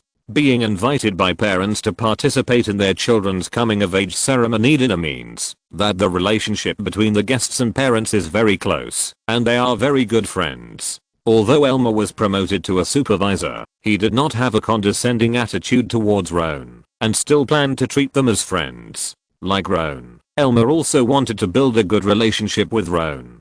On the one hand, Luo An might bring him a case with a large amount of tax revenue in the future, which would allow him to take another step forward. On the other hand, Luo An's ability to solve cases is excellent, and there are people supporting him. Moreover, he is so young and has a bright future. He is likely to go higher and further than himself in the future. Even if Elmer does not consider himself, he should consider his next generation. What a lucky girl. Luo An took the invitation letter with a smile, and then chatted about the other party's 2 children. Director Elmer and his wife have 2 children. The eldest daughter is an adult this year and has a more stable personality. The second daughter will go to middle school next year and has a quirky personality and is very naughty. Don't worry, I will definitely be there that night. Luo An happened to have nothing to do on Sunday night, so he immediately said that he would definitely not be absent that night, and then smiled. I hope your daughter will like the gift I give that night. Giving gifts is also a tradition of the Federation. Generally, the other party will open it on the spot to express gratitude. If the children of ordinary families don't like it, they will take it out and return it, and the person who gave the gift will not be angry. Team leader Luo An is so young and handsome. My daughter will definitely like the gift he gave. Supervisor Elmer laughed, and the two chatted briefly about other topics. A few minutes later, Michelle walked up to the two and nodded, indicating that there was no problem with the documents. Okay. Luo An smiled even more when he heard this and stretched out his hand to shake hands with Supervisor Elmer. Thank you for your hard work this time. It's not hard at all. Supervisor Elmer stood up, his eyes narrowed, and his smile was full of sincerity. Happy cooperation. Of course, happy cooperation. The two shook their hands, smiled at each other, and chatted briefly for a few words. Supervisor Elmer took the lead and left. After Ron and Michelle sent the people away and turned back to the Special Investigation Team's office area, Mona, Chineer and others all came up. Lassie asked curiously, Ron, what is Team Leader Elmer here for? Team Leader Elmer has been promoted. Remember to call him Supervisor Elmer next time you meet. Ron took out a folder from the conference room, patted Lassie's head gently, and then said with a smile, he came to the Special Investigation Team today, of course, to give us a gift. Lassie covered her head in confusion, and Mona, Chineer and Winslow also looked suspicious. The gift Ron mentioned refers to the previous Judge Hotel Movement Sniper case, Chapter 398. After it was solved, the suspect Trivian Sheffield's companies, industries, illegal income, etc., were sold in the distribution of the proceeds. Under normal circumstances, it takes at least a year to sell those criminal industries, and it may take 2 or 3 years. But as Elmer was successfully promoted to supervisor, in the spirit of returning the favor, Elmer immediately led the ICE agents to work overtime to deal with and sell off the criminal black assets, and allocated the share that belonged to the Special Investigation Team. Supervisor Elmer came to the Special Investigation Team today to give money. According to the previously agreed distribution requirements, after the sale of the criminal black assets of Trivian Sheffield, the mastermind behind the case, the Special Investigation Team's share was 44%, Supervisor Elmer's share was 31%, and the Justice Department's Chief Cecilia's share was 25%. The Special Investigation Team received a total of $4.84 million. In addition, when the ICE seized and processed the criminal black assets under Trivian Sheffield, the total value was higher than $11 million, and the ICI accounted for 60% and the Special Investigation Team accounted for 40%. This 40% is about $900,000, plus the previous $4.84 million. The Special Investigation Team's gains in that case totaled a full $5.74 million. Chapter 485. Distribute the harvest, calculate other harvests, and participate in the banquet. During the investigation and handling of the Judge Hotel Sports murder case, the Special Investigation Team only had Ron, Lassie, Mona and Michelle. Winslow and Chenille had not yet joined the Special Investigation Team. So of the $5.74 million, Ron, the team leader, received $2 million, and Mona, Lassie and Michelle each received $900,000.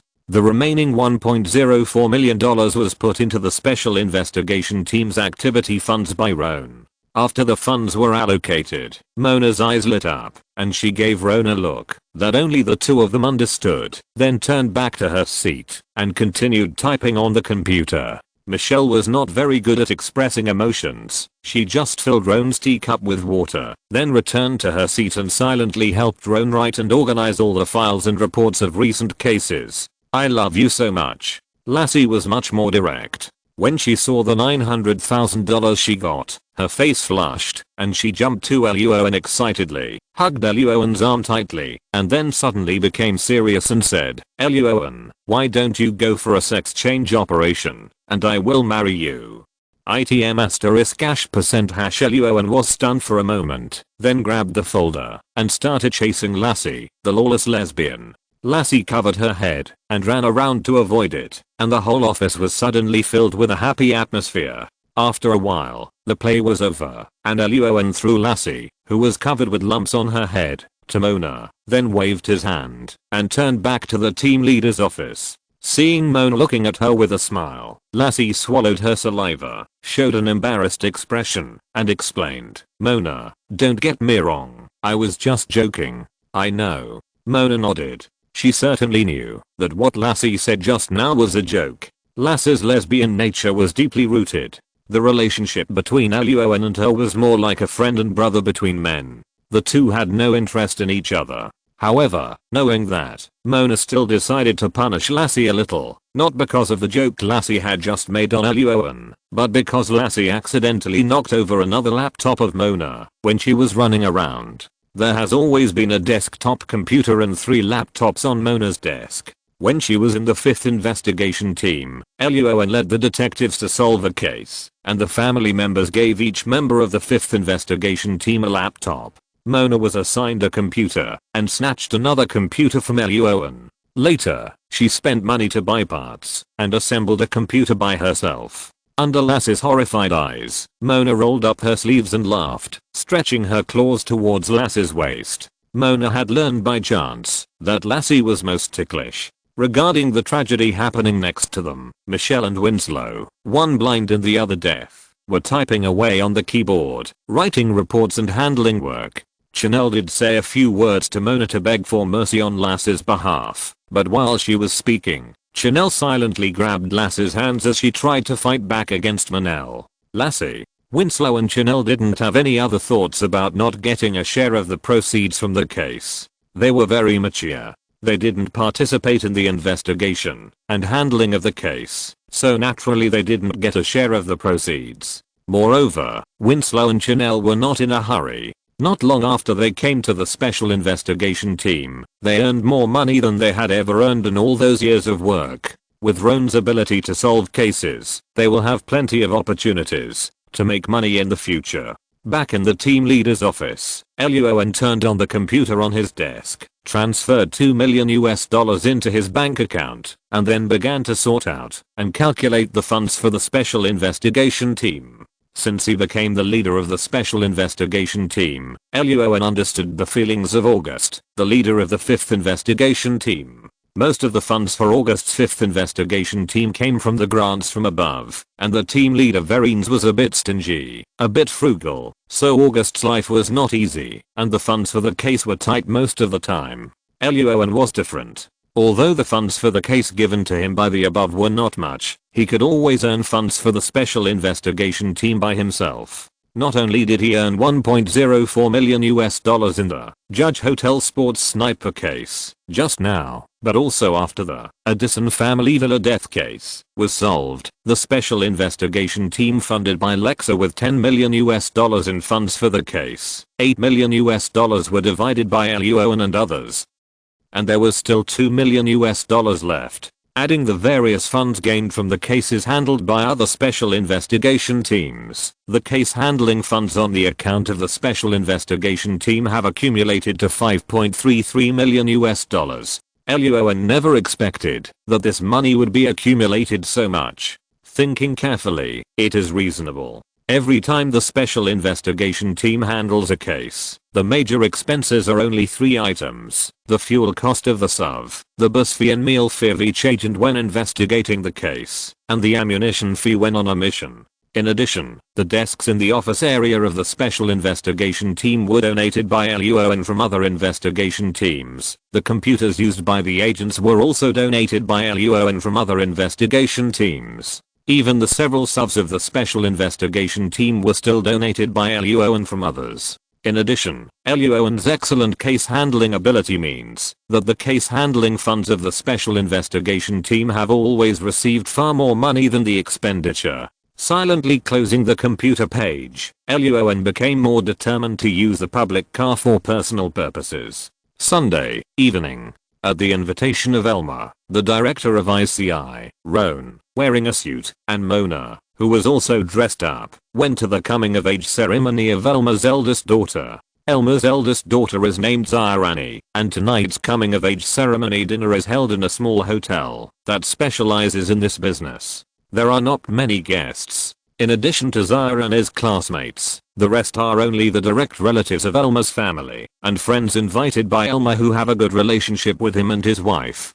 Good evening. Seeing Roan and Mona walk into the hotel, Elma and his wife immediately came up to them and briefly introduced the identities of both women. Roan smiled and asked, "We are not late, are we?" "No, there is still more than half an hour before it officially starts." Elma laughed and took the two of them into the depths of the hotel. Roan looked around and found that the dinner venue was mainly orange, dotted with balloons, and there were also many daily photos of Zyrani. The overall layout gave people a very warm feeling. After a few simple chats, Mona was dragged by Elma's wife to chat with the female guests. Elma excused himself and left to entertain other guests. Luo An picked up a glass of wine at the table and started to stroll around. "Hello." Just as Luo An was checking the photos in the venue, a female voice with a high sugar content suddenly came from behind him. Luo An subconsciously turned around and found a young girl wearing a light blue dress with a pretty face, but somewhat ordinary. "Hello." Roan didn't know who the other person was, so he greeted her and asked with a smile, "Is there anything I can help you with?" "My name is Adiana, a classmate of Zyrani." "What's your name?" The young girl blinked her unusually large eyes, looked up at Roan slightly, and asked, "You are not among Zyrani's classmates. Who invited you here? Can you tell me?" "My name is Roan Greenwood." Roan didn't understand what the girl in front of him wanted to do, so he replied with a smile, "I'm a friend of Zyrani's father. Uncle Elma's friend? Does he also work in the eyes? Why do you ask?" "Because you're very handsome." Adiana picked up the glass of milk and clinked it with Roan, staring at Roan with her big eyes without blinking, and asked with a smile, "Do you have a girlfriend? If not, I want to be your girlfriend." Roan. "Stop it, Adiana." Just as Roan was thinking about how to answer, a white man in his 50s wearing a suit and with a Mediterranean hairstyle walked over. He patted Adiana's shoulder gently, then smiled and extended his hand to Luo An. "Hello, Team Leader Greenwood. My name is Philip, from the CIA. If you're listening to this novel on a channel other than Fanfic World, it means they downloaded and uploaded it without effort. We cordially invite you to visit our channel, Mundo Fanfic Novelos. There you'll find the original version of this story and you can explore many other novels of various genres. We're waiting for you to immerse yourself in a world of incredible novels. Chapter 486 Philip's Identity, Luo An's Small Goal. Sunday evening, a small hotel. Philip, with his Mediterranean hairstyle, smiled and stretched out his hand to Roan. Roan shook hands with him and said with a smile, "Hello, just call me Roan." This is the first time I have met someone who actively calls himself the CIA. The reputation of the CIA is not much better in the Federation. Hearing Luo An's words, Philip laughed and was about to answer, but the young girl Adina next to him asked curiously, "Luo An, Uncle Philip calls you team leader. Which department are you the team leader of?" Luo An smiled and did not answer the other party's question. Philip showed a trace of apology to Luo An, then snatched the wine glass from Adina's hand and said with a stern face, "Stop it, Adina. Luo An and I have something to talk about. Go and play with your classmates." The wine glass was snatched away. Adina rolled her eyes at Philip, then she took out a golden business card from somewhere, stuffed it into Luo An's suit pocket, and said with a smile, "Team Leader Luo An, this is my business card and contact information. You are very handsome. I will definitely come to see you again. Also, I will be 18 years old in a month. I will have the final say on boyfriend matters in the future." After that, Adina turned around, looked at Philip, wrinkled her nose and snorted coldly, turned around and left here, leaving the two of them with a beautiful back. Taking the golden business card out of his pocket, Luo An looked at it and put it aside, smiling and asked, "Can you introduce this Ms. Adina?" Luo An naturally had no interest in Adina, but young people in their rebellious period were generally difficult to deal with. The girl herself was not important, and her parents were the target that Luo An needed to pay attention to. Adina's father is the assistant director of the Eyes, and her mother works in a Hollywood film company. Philip briefly introduced the identities of Adina's parents and said that it was not a big deal. Adina was just a little spoiled. If you meet her later, just call her parents directly. Luo An smiled when he heard this, clinked his glasses with Philip, and moved the topic from this girl to other aspects. "Captain Luo An, I heard your name a long time ago at the FBI Washington headquarters." Philip and Luo An walked to the sofa in the corner of the banquet, sat down together, and said with a smile, "The 25-year-old special investigation team leader is really an amazing young man. That was last year." Luo An put down his wine glass, picked up a grape on the table and ate it, and said with a smile, "I'm 26 years old this year. I'm old." Hearing Luo An, who was less than 30 years old, say that he was old, Philip, who was about to turn 50, suddenly twitched his mouth and frowned. Luo An continued to eat the fruit slowly, pretending not to see the expression on the other's face. Luo An didn't know what Philip wanted to do by contacting him inexplicably. Since the other party kept beating around the bush, Luo An was not in a hurry. Luo An liked to talk nonsense about all sorts of things the most. After a while, Luo An talked about the taste of the fruits on the table and the signs of life in the deep Mariana Trench. Philip, whose eyelids were twitching, finally couldn't sit still anymore. He coughed and asked, "Team Leader Luo An, how do you feel about the work content of the CIA?" "It feels so-so." Hearing this question, Luo An's eyes flashed with a gleam, and then he shook his head and replied, "I have seen the work of the CIA overseas, which is too dangerous and far less safe than in the Federation. Although the Federation is not particularly safe either." Luo An glanced at Philip calmly. This guy would not want to recruit him to the CIA and let him work overseas. That's right, the work content of the CIA overseas is too dangerous. What Luo An didn't expect was that Philip didn't deny his words, but nodded with a yes expression on his face, and then suddenly said, "But there are also some work contents in government departments outside the Federation that are not as dangerous as the CIA." Luo An didn't answer and continued to taste the fruits on the table. Elmer really paid enough attention to his eldest daughter's coming of age ceremony today. The fruits on the table were not only fresh enough, but also rich in variety. Many of them were something Luo An had never seen before. Seeing that Luo An did not respond to his words, Philip almost lost his breath and instantly forgot most of the draft he had prepared in his stomach.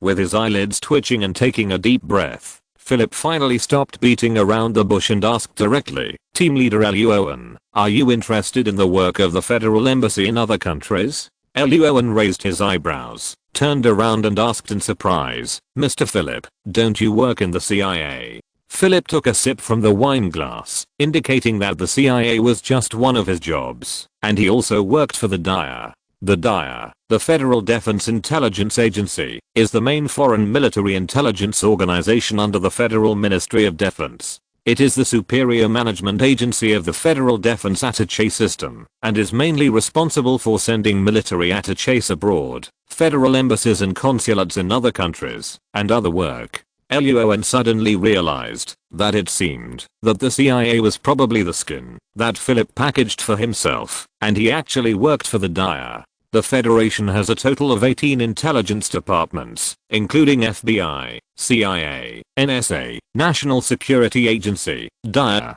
Defense Intelligence Agency, ONI, Office of Naval Intelligence, etc. When going out on a mission, they would use their tricks to trick other departments, and let other departments take the blame and be scolded. This kind of thing is not new in the Federation. Luo An touched his chin and said, "I have never seen the work of the embassy." Philip's eyes lit up when he heard this. Just as he was about to continue speaking, Luo An smiled and shook his head, pointing to the host who was starting to speak on the stage not far away, and said, "Mr. Philip, the coming of age ceremony has officially begun. It's time to give gifts." Luo An had never thought of going to other countries to fight for the Federation. solving cases, sending some murderers to prison, making some money by the way, and enjoying the boring and decadent capitalist life in the Federation, with more money, less work and close to home. This is the state that Luo An likes most in his life. After figuring out the other party's thoughts, Luo An chatted with him briefly, and then got up, and left in Philip's helpless eyes. After giving the prepared gifts to Elmer's eldest daughter, and sitting with Mona to taste the food, Roan frowned slightly, and a lot of thoughts flashed through his mind. As his performance gets better and better, and his status gets higher and higher, he will definitely attract more people's attention in the future, and Philip will never be the last person to recruit him. The people who appear now have average status and average ability, and Roan can ignore it. But if someone with a strong hand appears in the future with the same status as Mr. Clement, or even higher, and this person wants to recruit Roan really has no suitable way to refuse. Even thinking about the worse, will someone hold a weak point hostage and force him to work for him? This kind of thing is not impossible to happen in the Federation. Suddenly, Roan felt Mona bumping into him lightly, turned his head, and found Mona asked with a puzzled face, "Roan, what are you thinking about?" "I'm thinking about a line in a movie." "What line?" "People must rely on themselves."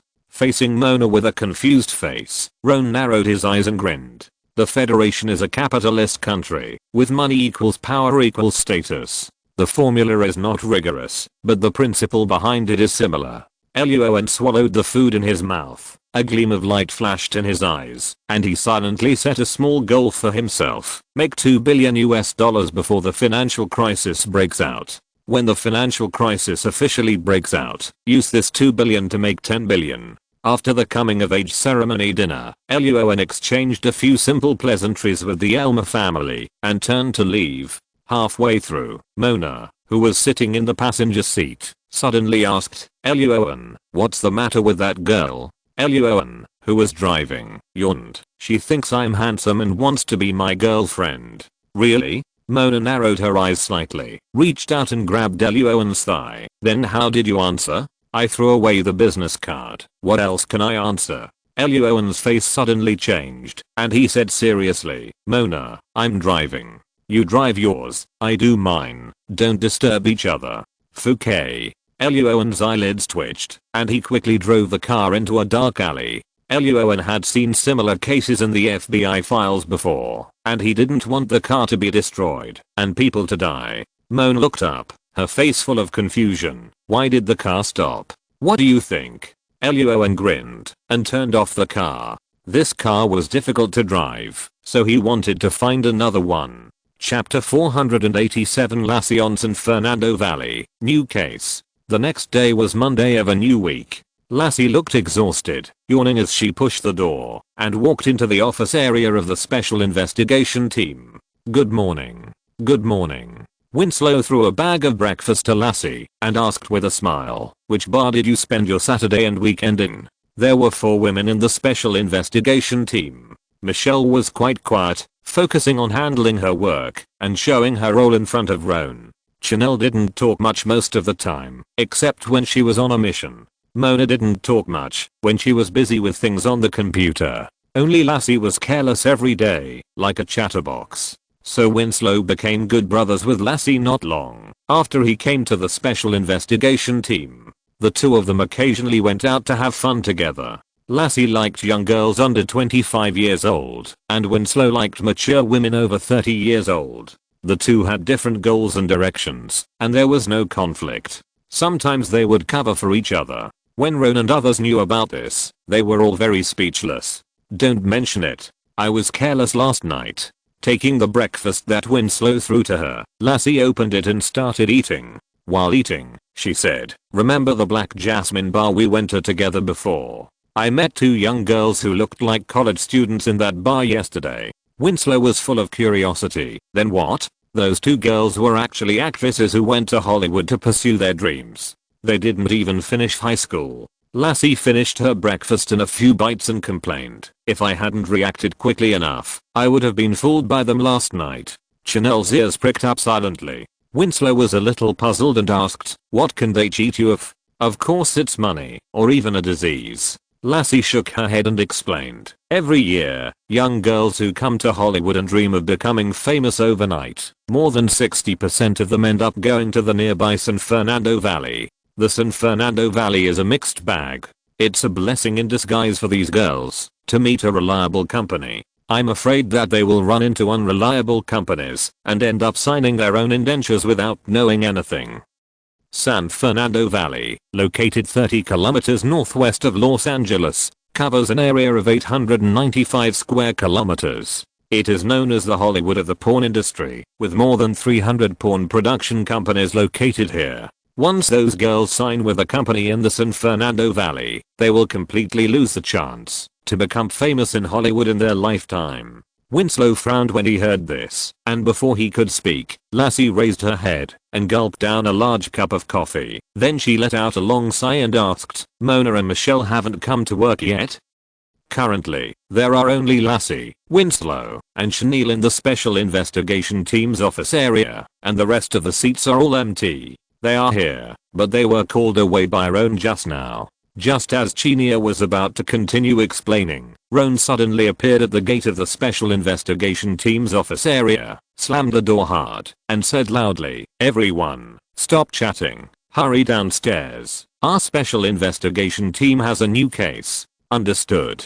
Hearing this, the three of them quickly got up and walked out. Lassie stopped halfway, turned back and quickly ran back to the office area, and took away the other breakfast bags that Winslow had not eaten yet. Winslow. Two black SUVs drove forward quickly on the streets of Los Angeles. Turning on the communicator, Roan fiddled with the folder in his hand in the co-pilot of the first SUV and introduced, everyone, today is a bank robbery. Los Angeles, where the world-famous movie center Hollywood is located, is the second largest city in the Federation, and is known as the City of Angels. At the same time, this city is also famous for its high crime rate. Not to mention ordinary cases such as knife robbery, gun robbery, rape, and murder. There are an average of 6 to 8 bank robberies in Los Angeles every day. Once upon a time, a bank on a street corner in the southern part of Los Angeles was robbed 11 times in 24 hours, which put it at the top of the robbery record. However, the loss of that bank was not that great, because except for the first 4 robbers who returned with a full load, the robbers of the next 7 robberies almost went for nothing, and did not get much money. In this case, ordinary bank robberies do not need the Special Investigation Team to be dispatched. Some ordinary agents from the LAPD, Los Angeles Police Department, and the FBI will come forward to record the case, and then try to catch the bank robbers. So, this bank robbery is not ordinary, so we are here to take action. In the backseat of the second SUV, Lassie asked while eating and pressing the communicator, what happened during the incident? Did many people die?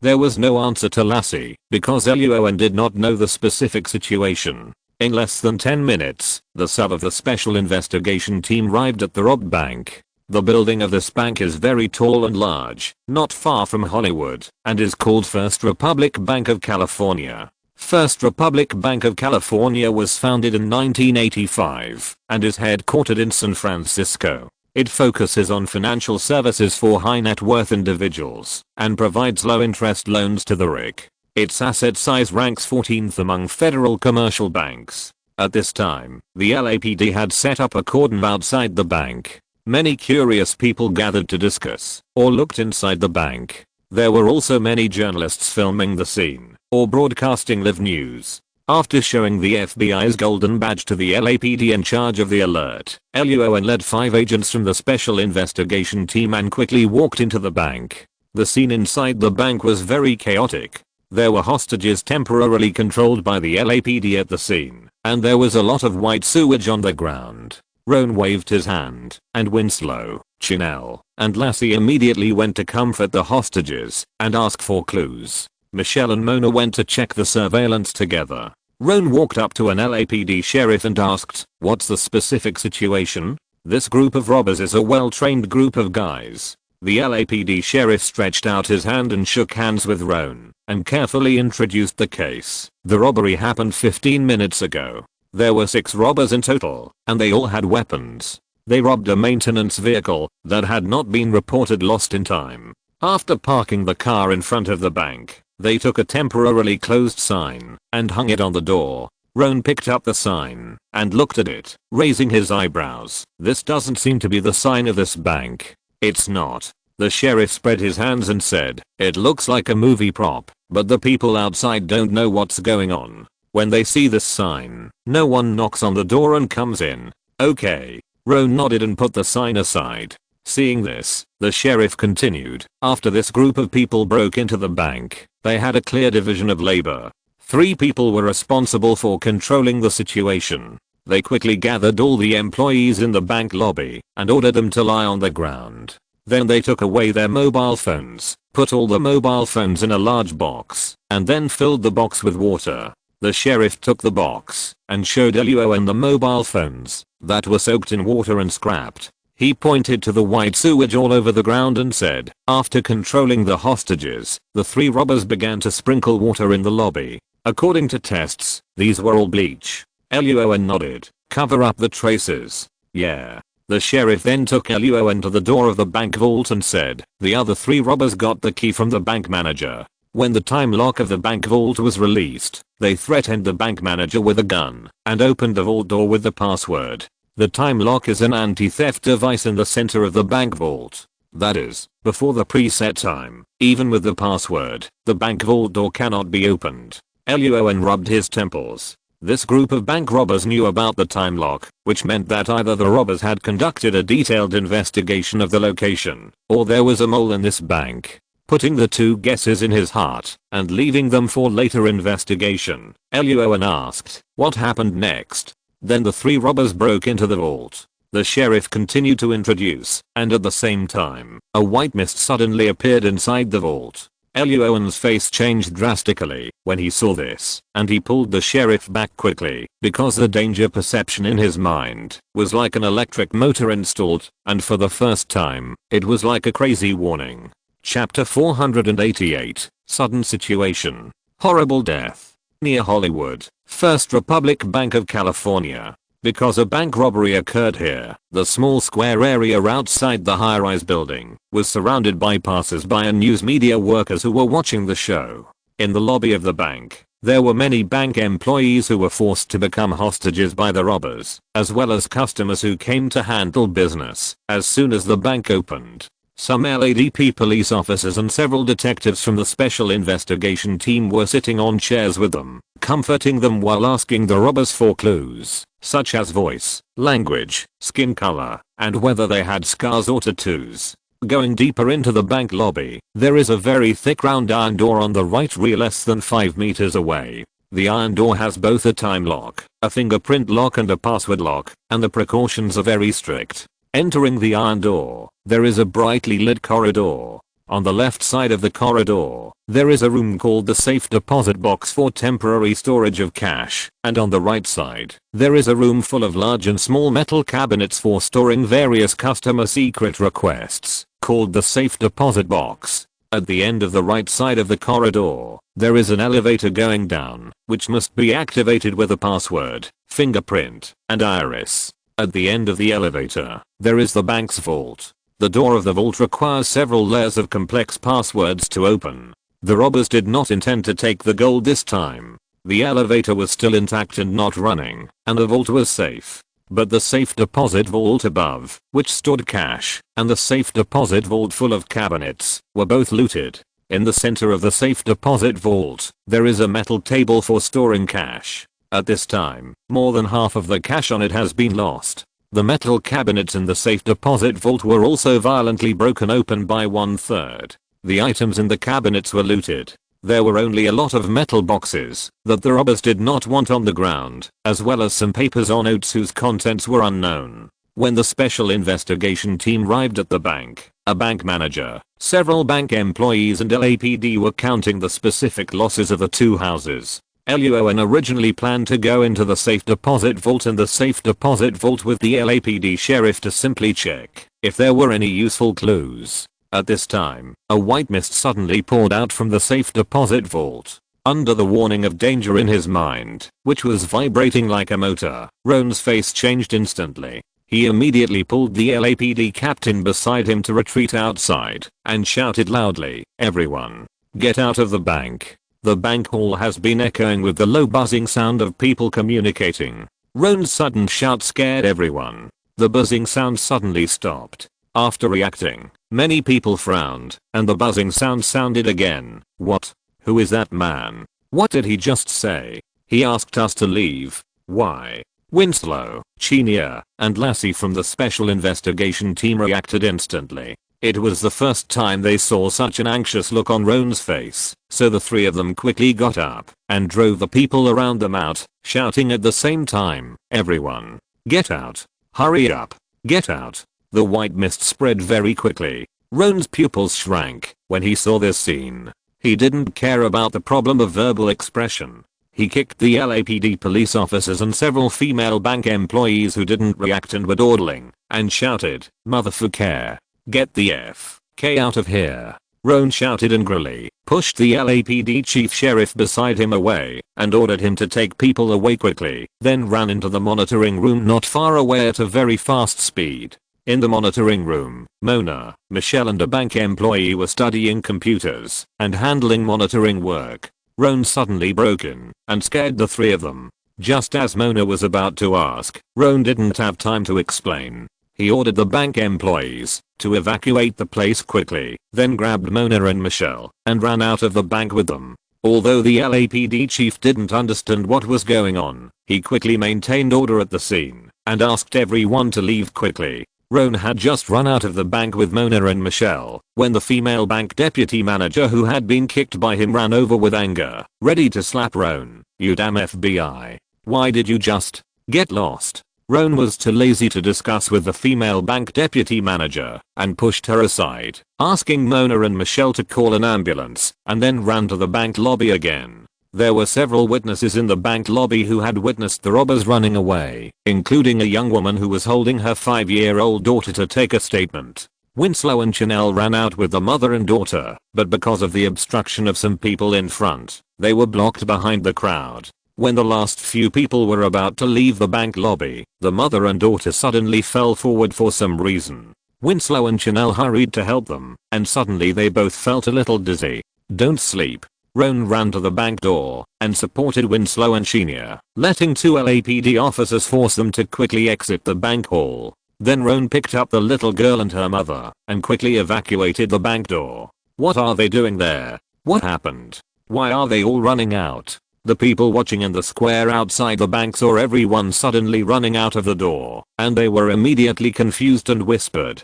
Some news media workers saw Roan slap a female bank employee to the ground, and their eyes lit up, and they became excited. Many of these news workers knew Roan's identity. When the female bank employee fell to the ground, they immediately took photos and videos frantically, and the news headlines of this moment were instantly thought of. But before these people finished taking pictures, something even more terrifying happened in front of them. The 3 LAPD officers and bank employees who fell behind and did not have time to run out of the bank hall suddenly rolled their eyes and fell to the ground, struggling and twitching for a few times, and then they stopped moving. The male bank security guard who was closest to the bank door was lying on the ground, holding his neck tightly with his left hand, and stretched out his right hand to grab the ground to leave the hall. The next second, he lost his breath. The bank security guard was less than 10 centimeters away from the bank door, with a hideous death scene on his face. Everyone outside immediately widened their eyes. They were puzzled and stepped back in fear. "Oh my god. What happened in the bank? What on earth is that thing?" The LAPD and bank employees who survived outside the bank were soaked in cold sweat when they saw this scene. The LAPD sheriff also had his hair standing on end. He quickly ran to Roan and helped Roan take away the unconscious mother and daughter. At the same time, he asked in horror, "Captain Roan, what on earth happened inside?" Hearing the sheriff's question, everyone nearby turned their heads and shifted their eyes to Roan. They also wanted to know what happened. Roan did not answer the sheriff's question, but walked to Winslow and Chinia to check the situation. Seeing that the two had fallen into a coma, Luo An's face suddenly darkened. Luo An. Mona came over with a mobile phone. Her face was not good either. She whispered, "The ambulance from the nearby hospital will be here soon. I have called the team leader." "Not enough." Luo An shook his head and said coldly, "Keep calling. Call the Weapons of Mass Destruction Bureau under the FBI Homeland Security Department, the FBI Hazardous Materials Disposal Team, the Los Angeles branch of the Federal Centers for Disease Control and Prevention, and the Federal Emergency Management Agency. Okay. Mona nodded heavily, turned around and pulled Michelle to the side to start making calls. Lassie, who had been doing chest compressions on Chanel and Winslow, pressed for a long time without any effect. She raised her head. Her eyes were red, and she asked with her back teeth bitten, "Luo An, what is going on in the bank lobby?" At this time, Luo An had calmed down. His face was expressionless, but his voice was as cold as ice. He replied, "It is most likely poison gas." Chapter 489, Bank Robbery and Gas Murder Case. As it turned out, Luo An's guess was correct. 10 minutes later, staff from the FBI's Weapons of Mass Destruction Bureau, the FBI's Hazardous Materials Disposal Team, the Federal Centers for Disease Control and Prevention's Los Angeles branch, the Federal Emergency Management Agency and other departments arrived at the scene. After a test, they determined that the mastermind behind the horror scene just now was the poison gas composed of botulinum toxin. At this time, the 20-story building of California First Republic Bank was empty, and there was no one around the square outside. More than a dozen staff members wearing yellow and white professional anti-infection isolation suits and professional gas masks were carefully handling the bodies in the bank building. In the bank lobby, there were 3 dead people who did not have time to run out, namely a male LAPD police officer, a female bank clerk, and a male bank security guard. In the safe deposit box, where cash was stored behind the round iron door, 2 female employees lost their lives. In the safe deposit box full of metal cabinets, 2 LAPD police officers, 2 female bank clerks, and a male bank manager died. Fortunately, because the First Republic Bank of California had just opened in the morning and was robbed by robbers, there were not many employees on the upper floors of the building. The poisonous gas traveled along the central air conditioner and did not kill the employees on the spot. Only some of them fell into a coma and could be rescued. Winslow and Chanel, as well as the mother and daughter, were sent to the hospital in time, and because they inhaled less poisonous gas, they were also rescued and are currently sleeping in the intensive care unit. Team leader Potent Burn also arrived at the scene. This case was very big.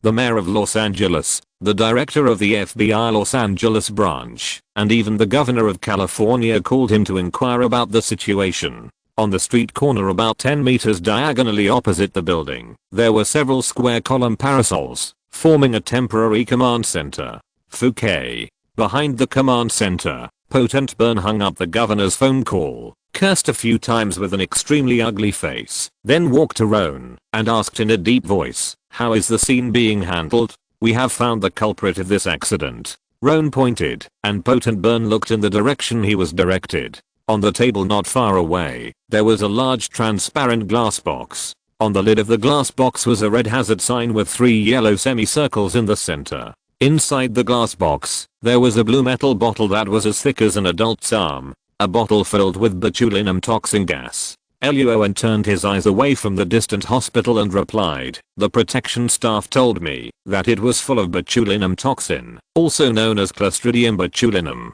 After dilution, it is an excellent product to help women smooth wrinkles.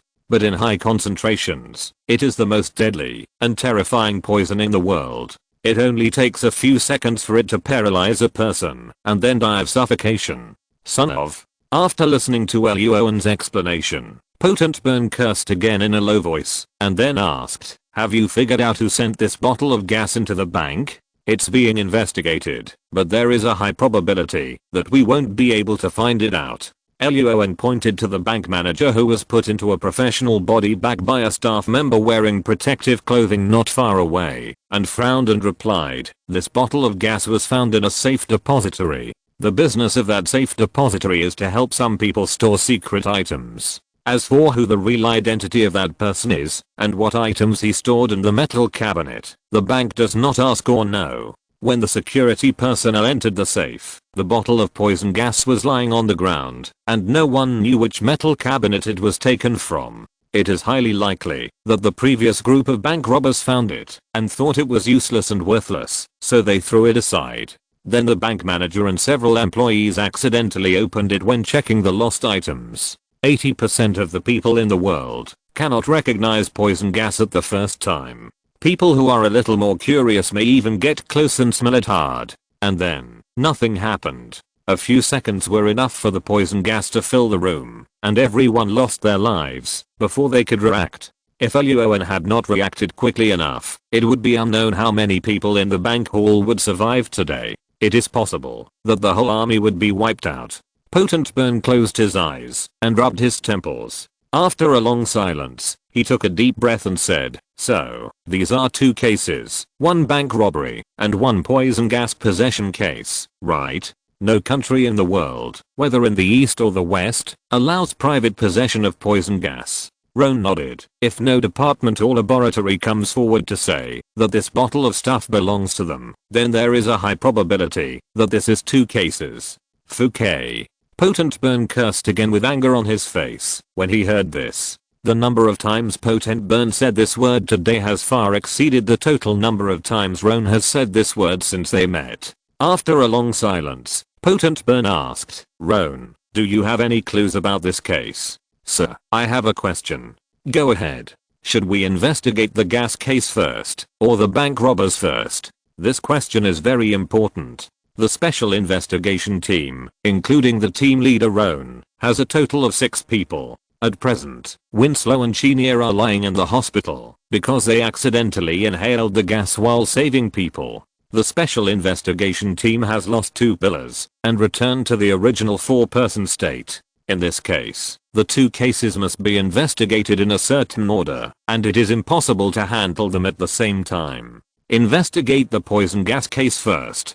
Potent Burn took Roan aside and said in a serious tone, "This poison gas case is serious. No, very serious." He briefly stated the situation on the phone just now, and finally said with a serious face, "Roan, you must do your best to investigate this case as quickly as possible. If any department does not cooperate during this period, call me immediately, and I will solve it as quickly as possible. If I can't solve it, I will go to the director of our FBI Los Angeles branch. If the director still can't solve it, I will go to the mayor or the governor of California." Since the 9/11 incident, public assaults have become a nightmare for federal people.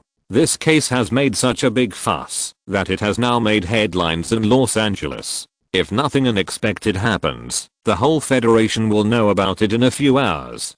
Potent Burn is under great pressure, but he is not panicking because he still holds the trump card of Roan, the head of the special investigation team. Potent Burn has confidence in Roan. As long as he can withstand the pressure from above and doesn't let some messy things disturb Roan, Roan will definitely be able to handle this case. "Okay, sir." After getting the answer, Roan nodded and agreed. Jiandan continued to discuss with Potent Burn for a while. Roan did not start investigating the case directly, but temporarily handed the scene over to the CDC and other departments, and then took Mona, Lassie and Michelle to the hospital not far away. Not long after Roan and others left, Potent Burn also left. But before that, Potent Burn made a phone call to suppress the matter that Roan had previously pushed to a female bank vice president, and prohibited the mainstream media in Los Angeles from reporting it. He did not want these things to affect Roan. The mainstream media in Los Angeles were also happy to do a favor for the FBI, but some small media still reported the incident, but it was soon suppressed by the reports of large media. Arriving at the hospital, seeing Winslow and Chanel lying unconscious on the beds in the ward, Lassie cursed in a low voice. Mona and Michelle frowned. Roan was silent for a while, pulled a nurse over and asked, "Will they have sequelae in the future?" The nurse was hesitating how to answer when Lassie's cell phone next to her suddenly rang. She pressed the answer button and listened to a few words. She handed the phone to Roan. "Looking for you." Roan frowned slightly and took the phone. "Hello, Roan Greenwood. The car driven by the bank robbers has been found." Chapter 490 Ram's Successors. The person who called Roan was from the LAFD, Los Angeles Fire Department. So many people died in today's bank robbery and poison gas case, and with the publicity from major media, the whole of Los Angeles knew about it. The law enforcement department soon learned that the FBI Los Angeles branch's Special Investigations Unit was in charge of this case, so they called Roan immediately after finding the clues. "Thank you, I'll be there right away." After getting the specific address where the robbers abandoned the vehicle, Roan simply thanked them and hung up the phone. Throwing the phone back to Lassie, Roan glanced at Winslow and Chanel, who were unconscious in the ward, and then quickly turned around and left the hospital building. As soon as he walked to the hospital parking lot, Roan suddenly thought of something and turned his head and said, "By the way, Michelle, go to the Federal Center for Disease Control and Prevention and call me immediately when the test results come out. Botulinum toxin is a special pathogen that grows in the soil and has anaerobic properties, which means that oxygen can kill it. But this kind of thing is not something that can be made casually, especially a whole bottle of poison gas, which means that the person who made it has quite complete experimental equipment." When the CDC staff arrived at the scene, Roan had asked them to collect the pathogens left at the scene and go back for testing to analyze the genome of the botulinum toxin in the air and determine where the bottle of poison came from. "Okay, I'll go to the lab right away." Michelle nodded heavily and turned and walked quickly in another direction. Mona and Lassie got into the SUV, and Roan stepped on the accelerator and drove the vehicle to the location mentioned by the LAFD. While waiting for the traffic light at an intersection, Luo An suddenly tilted his head and asked, "Mona, how is the bank's surveillance situation?" "Very bad." Mona frowned when she heard this, and without turning on her laptop, she spread her hands and said, "The surveillance videos of that bank are all saved in the disk behind the computer." The staff in the monitoring room said that the robbers entered the monitoring room as soon as they broke into the bank and pulled out all the disks. One of the robbers first threw the disks into a box filled with water to soak for a while and then put them into the microwave in the rest area. After starting the microwave, the disks and the microwave exploded together and were completely damaged and could not be repaired. "We met a group of very well trained guys this time." After Mona finished speaking, Lassie in the back seat of the car sighed and then counted the robbers' actions on her fingers. There were 6 robbers in total. They entered the bank, first took out a temporarily closed sign and hung it at the door to prevent anyone from entering. The 3 controlled the scene and drove the hostages together to prevent anyone from pressing the alarm device. Then they took away their mobile phones and the disks in the monitoring room and threw them all into a box to soak in water. The other 3 held the manager hostage and walked to the big iron gate. When the time lock was opened, they asked the manager to open the big iron gate with the password and fingerprint, and then entered the safe depository and the safe depository to withdraw money and open the boxes. In less than 10 minutes, the few people finished the operation, took out the bleach liquid prepared in advance, and splashed it everywhere to wipe off their fingerprints or other traces. Finally, the few people quickly left the bank and drove away before the police found anything unusual. "It's really a group of talents." Luo An narrowed his eyes and was silent for a few seconds. He asked, "Lassie, did the hostages at the scene see any characteristics of the robbers? For example, tattoos, scars, etc." "No, there is no clue." Lassie shook her head and explained, "The robbers were all wearing black clothes, black pants, and black gloves, and they also wrapped several circles of tape around their wrists to prevent the gloves from falling off. On their heads, these people all wore poker masks that only left their eyes and covered their necks. The hostages couldn't see the faces of the robbers. The only thing they could be sure of was that they were all white from the position of their eyes." After hearing what Lassie said, Mona frowned. "So, we actually didn't get any useful clues about this group of robbers?" "No, there are still some." Luo An laughed and said, "At least we know that there are 6 robbers in total, and the weapons they hold are all R-15 automatic rifles. In addition, Lassie, what are the patterns on the masks of the 6 peoples playing cards?" Lassie thought for a while and replied, "A big king, a small king, a red A, a red 3, a black 4 and a black 8. The first 3 people went in to rob the money, and the back 3 people were responsible for controlling the situation. Clear division of labor, tacit cooperation, quick action, and careful planning." Luo An turned the steering wheel, drove the SUV into another street, and said with a smile, "Another group of inheritors of the RAM technology." Mona and Lassie were speechless when they heard this. They knew who the Luo An was talking about. The SUV soon arrived at the address given by the LAFD. It was a small parking lot not too far from the scene of the bank robbery. When Luo An and the other two arrived, several Los Angeles firefighters were holding two large water pipes and spraying water on a burning van. Hello, Luo An Greenwood. 10 meters away from the fire scene, Luo An took out the FBI's golden badge, briefly introduced himself, and asked, "What happened specifically?" A passerby called the police. An LAPD sheriff stretched out his hand to shake hands with Luo An, then pointed to a white young man with freckles on his face who was leaning on a bicycle and talking to Lassie not far away, and said he was just riding a bicycle in this area waiting for his girlfriend, and he called the police when he saw the burning car. When we came here, we found that this car was abandoned by the bank robbers. Okay, thank you for your hard work. Luo An briefly exchanged a few words with the sheriff, and seeing that it would take some time to put out the fire not far away, he turned and walked towards the young man leaning on a bicycle. Hello. Hello, just call me Alan. You are team leader Greenwood of the FBI, right? You are so handsome. The boy named Alan looked underage. While shaking hands with Luo An, he kept talking, his face full of excitement, and said, "The car on fire is the car driven by the bank robbers, right? So cool. I really didn't expect this kind of movie story to happen in front of me. Oh, sorry, team leader Greenwood. I didn't mean that the robbers were powerful. I meant, okay, I know what you want to say." Luo An laughed. He could understand the thoughts of the young boy in front of him. He didn't say anything critical and asked directly, "Besides the picture of the car on fire, did you see anything else?" Alan shrugged his shoulders, saying that when he arrived here on his bicycle, he only saw a black 8-passenger MPV, that is, a travel sedan, passing quickly in front of the burning van.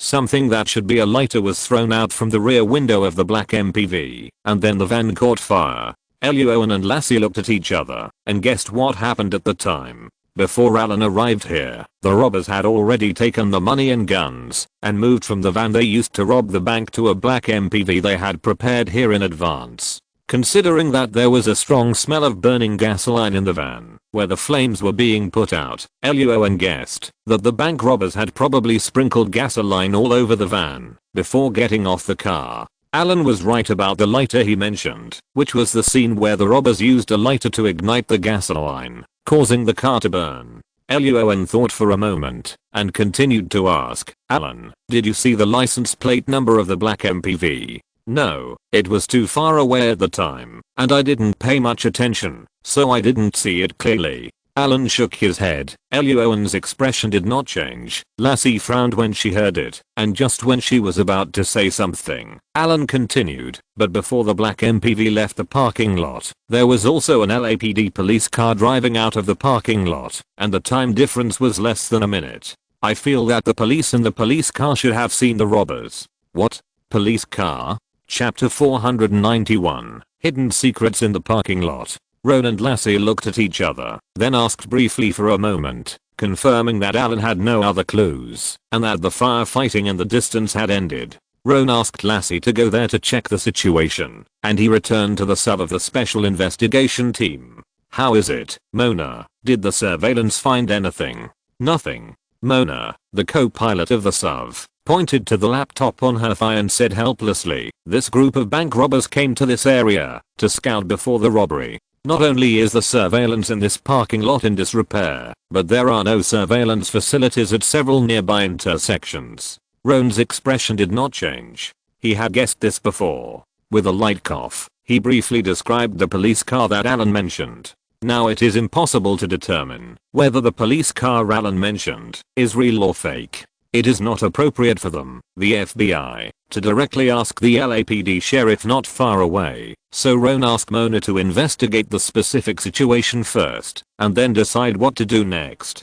"Police." Mona's eyelids twitched, and several worst-case scenarios instantly emerged in her mind. But she didn't say much, just nodded and followed Ron's instructions to check. LAPD police cars generally have positioning devices, and the itinerary and routes of patrol officers can also be found in the LAPD headquarters information center, so Mona found useful information not long after. Roan, what Alan said is right. Mona tapped on the computer keyboard with 10 fingers for a while, then turned the computer to show the screen to Roan and said, Alan called the police, indicating that before the car caught fire in this parking lot, there was indeed a police car that had a patrol route in this parking lot. Good. Roan narrowed his eyes and asked, who is the policeman in that police car? Where is he now? The other party is Patrolman Davis. Mona whispered the other party's name and then pointed to a small circle of LAPD and Los Angeles firefighters chatting not far away.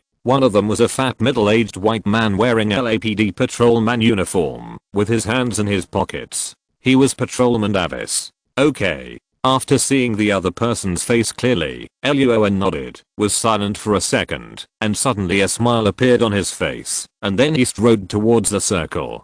Hello. Walking to the front of the circle, Luo An, with a smile on his face, briefly introduced himself, thanked the Los Angeles firefighters who had worked hard for half a day, and then asked about the burning of the van. There was a lot of gasoline in the van. A firefighter shook hands with Luo An and explained with a faint smile, when we arrived here, the car was almost burned, and all we could do was put out the fire. The implication was that there was nothing useful left in the van, so there was no need to think about clues. It seems that this group of robbers was well prepared. Luo An's expression did not change. He complained about the robbers with everyone else and chatted briefly. After the scene was dealt with, everyone was ready to leave. Luo An walked to Patrolman Davis calmly, pointed to the police car he was in charge of not far away, and said with a smile, shall we go there to talk? Patrolman Davis paused, a smile appeared on his chubby face. Just as he was about to speak, Luo An suddenly put his arm around his shoulders and whispered, it's just the two of us. Too many people is not good for both you and me. Okay. Patrolman Davis' breathing quickened when he heard this, and he nodded after a second of silence. Okay. Luo An kept a smile on his face. He simply greeted the LAPD chief who had some questions on his face, and then walked to the back of the police car talking and laughing. Patrolman Davis looked back at Roan and asked seriously, I wonder what you want to ask me, Captain Greenwood? Just call me Roan. Roan laughed and said calmly, I'm leading the special investigation team, and I just want to find the robbers. Sorry, Captain Greenwood, Patrolman Davis shook his head. Without waiting for him to continue, Roan did not mention Alan's narration, but directly told the clues found by Mona, then put his arm around Patrolman Davis' shoulders, and said in a deep voice, Officer Davis, everyone is paid, right? Mona had found out before that Patrolman Davis is in his 30s, has a wife who loves him, and 2 lovely children, a boy and a girl, and his family is in good financial condition. Seeing this information, Roan immediately guessed what Patrolman Davis thought when he saw the robbers, but chose to ignore them. Patrolman Davis, who has children, a wife, and a child at home, and only a pistol on his waist and a rifle in the trunk, absolutely does not want to go up to the police martyrs monument so early. With such a small salary a month, there is no need to risk his life with the robbers with rifles. Luo An said that he understood Patrolman Davis's difficulties and did not want to embarrass him. He just wanted to know the situation of the robbers. Patrolman Davis was silent for a long time, then he sighed and slowly sat on the ground as if he had lost his support, covering his face and whispering, I'm sorry, Captain Luo An, I really was. Luo An patted Patrolman Davis on the shoulder without saying much, but took out the paper and pen he had just taken from Mona from his pocket and asked Patrolman Davis to describe the situation of the robbers in detail. More than half an hour later, Luo An returned to the SUV. Mona glanced at Patrolman Davis who was pulled into the car by the sheriff not far away and asked, did he say everything? Of course. Luo An shook the paper in his hand, which was full of words. Patrolman Davis wrote down everything he saw on it. Lassie picked up the paper and looked at it. She frowned and asked, Patrolman Davis, what should we do next? Patrolman Davis saw the bank robbers, but chose to ignore them and did not report them. This was a small matter of cowardice and a big matter of failure to perform his duties, dereliction of duty, and concealment of clues. This kind of thing needs to be dealt with seriously in any federal law enforcement department. Let the LAPD handle it themselves. Luo An started the SUV, turned the steering wheel and drove away, and replied casually, The FBI and LAPD have some overlapping responsibilities, which leads to various conflicts. Whether reporting this matter to the LAPD or reporting it to the team leader Potent Burn, Luo An will not get any benefits. In this case, since the clues he wants have been obtained, he might as well let the LAPD handle it themselves. The LAPD sheriff is not a fool. Patrolman Davis chatted with Luo An for a few words and his condition became so bad.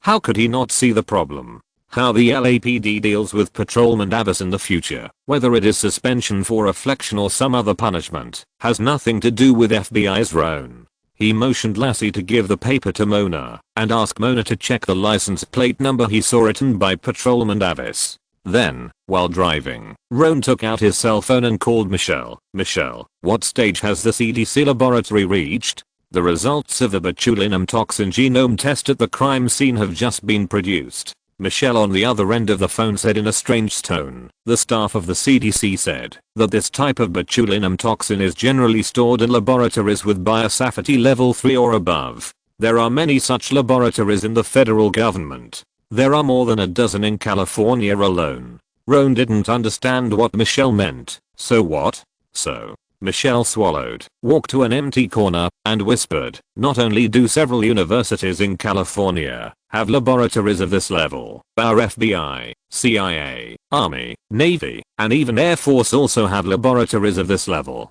Fouquet, I get it. Roan rubbed his temple speechlessly. He understood the reason for Michelle's strange tone. No matter the CIA, Navy, Army, or Air Force, none of them are easy to deal with. It is extremely difficult to investigate whether the bottle of poison gas came from them. Roan let out a breath of foul air, but he was not in a hurry. He still had the team leader Potent Burn to take care of him. So after hanging up Michelle's phone, he planned to call Potent Burn. At this moment, Mona in the co-pilot suddenly said, Roan, I found a new clue. Chapter 492 Bank Robber Suspect. What Patrolman Davis wrote on the paper described in detail what happened in the parking lot. At that time, Patrolman Davis was patrolling the block he was responsible for slowly in his police car as usual. Hearing the news that the bank robbers on the show had fled in a car, Patrolman Davis did not think too much and did not think that the robbers would flee to his block. Driving the police car into the parking lot, Patrolman Davis planned to stop patrolling and go to the side to buy a cup of Starbucks. As soon as he entered the parking lot, Patrolman Davis saw a van parked in a parking space and 6 guys wearing playing card masks, holding rifles in one hand and carrying large black bags in the other hand ran out of the van. When Patrolman Davis saw the robbers on both sides of the van also saw Patrolman Davis in the police car. There were 7 people on both sides, and they were all stunned at that moment. X7 tick tick tick time moved forward second by second. These few seconds were definitely the slowest time that the 7 people had ever felt the second hand of the watch move in their lives. After a few seconds, Patrolman Davis turned his head away from those people, as if nothing had happened, and drove the police car slowly out of the parking lot. The 6 bank robbers looked at each other, all confused. After they reacted, they quickly took their weapons and bags full of money and ran to another MPV and drove away from the area quickly. X3 After reading Patrolman Davis' description, Luo An and the other 2 were all in a state of dismay. Fortunately, those few seconds left a deep impression on Patrolman Davis, and he remembered a lot of things. For example, the license plate number of the van and the MPV, the height of the 6 robbers, and when the 6 robbers bent over to get into the MPV, 2 of them showed blue and yellow shirts under their black coats. Patrolman Davis felt very familiar with the styles of the 2 shirts. Thinking carefully, he remembered that they were jerseys of the Los Angeles football team, the Rams. I didn't find anything useful, such as jerseys. Mona showed her laptop to Roan and Lassie and explained with a smile, but based on the license plate number of the MPV, I did find some useful clues. Mona found out that the owner of the MPV was a celebrity agent working in a brokerage company in Los Angeles. At the time of the incident, he was doing activities in a European country with the celebrity he was responsible for, and he had no time to commit the crime. The agent had divorced his wife, and his ex-wife had no time to commit the crime at the time of the incident. However, the cousin of the agent's ex-wife, a guy named Coughlin, was very suspicious of the crime. Coughlin, 26 years old this year, was once in prison for further studies for a period of time for theft and intentional injury. On the laptop screen, there was a photo of a young white man taken when he was in prison. Mona pointed at the man and said, 2 years ago, Coughlin was released from prison and found a job at a telecommunications equipment company in Los Angeles. Half a year ago, he was fired by the telecommunications equipment company for multiple absences without reason and has been unemployed ever since. Mona then tapped the keyboard a few times, calling up Coughlin's work records when he was working at the telecommunications equipment company, and showed them to Luo An with a smile. These are the places Coughlin went to most often when he was working: a branch of Wells Fargo Bank, a branch of Trust Bank, JP Morgan Chase Bank, First Republic Bank. Lassie read out the words on the laptop screen one by one. Luo An narrowed his eyes and grinned when he heard it. Mr. Coughlin likes to repair telecommunications equipment for wealthy places. It seems that the coffee in these places tastes better during breaks at work. Lassie sneered, and then Luo An said, or maybe this guy wants to find out the structure of the vault doors of these banks, as well as the time settings of time locks, etc. The probability is very high. Luo An nodded, and then asked, Mona, are there any other clues? No. Closing the laptop, Mona spread her hands. The clues we just found are just reasonable guesses based on the information. At present, we can't find direct evidence to prove that the other party participated in the bank robbery. It doesn't matter, at least we already have a suspect. Luo An's expression did not change. He did not plan to lead the team to search the place where Coughlin lived. The bank has a record of the number of stolen US dollars. It is very likely that this group of robbers will not spend the money they robbed directly, but will find someone to clean it before using it. In this case, it is impossible to find out the robbers in a short time and catch them and send them to prison. Luo An has made preparations to deal with this case slowly later. However, the investigation that should be done still needs to be done. Luo An asked Mona to retrieve all the information about Coughlin and give it to Lassie.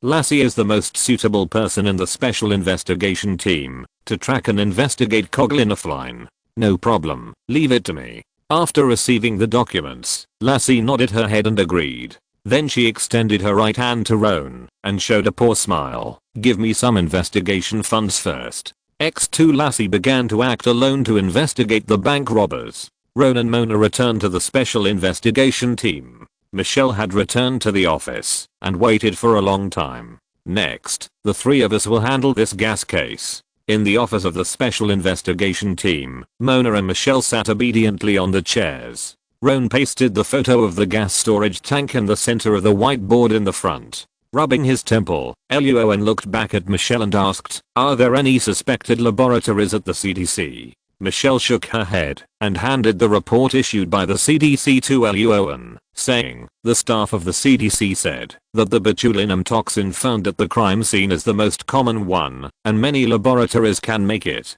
In addition, many laboratories have a lot of confidential experiments that only a few people know about in addition to the work records on the surface. So, Luo An took the report and looked at it. The content was very long, with a lot of professional terms, and he couldn't understand it at all. However, Luo An summarized the meaning. It may come from every level 3 or above laboratory in the federal territory. Okay. Luo An rubbed his temple and felt a headache. After a long pause, he said, Mona, Michelle, you come to check the level 3 or above laboratories in various universities in California first to see if they have manufactured or produced botulinum toxin. No problem.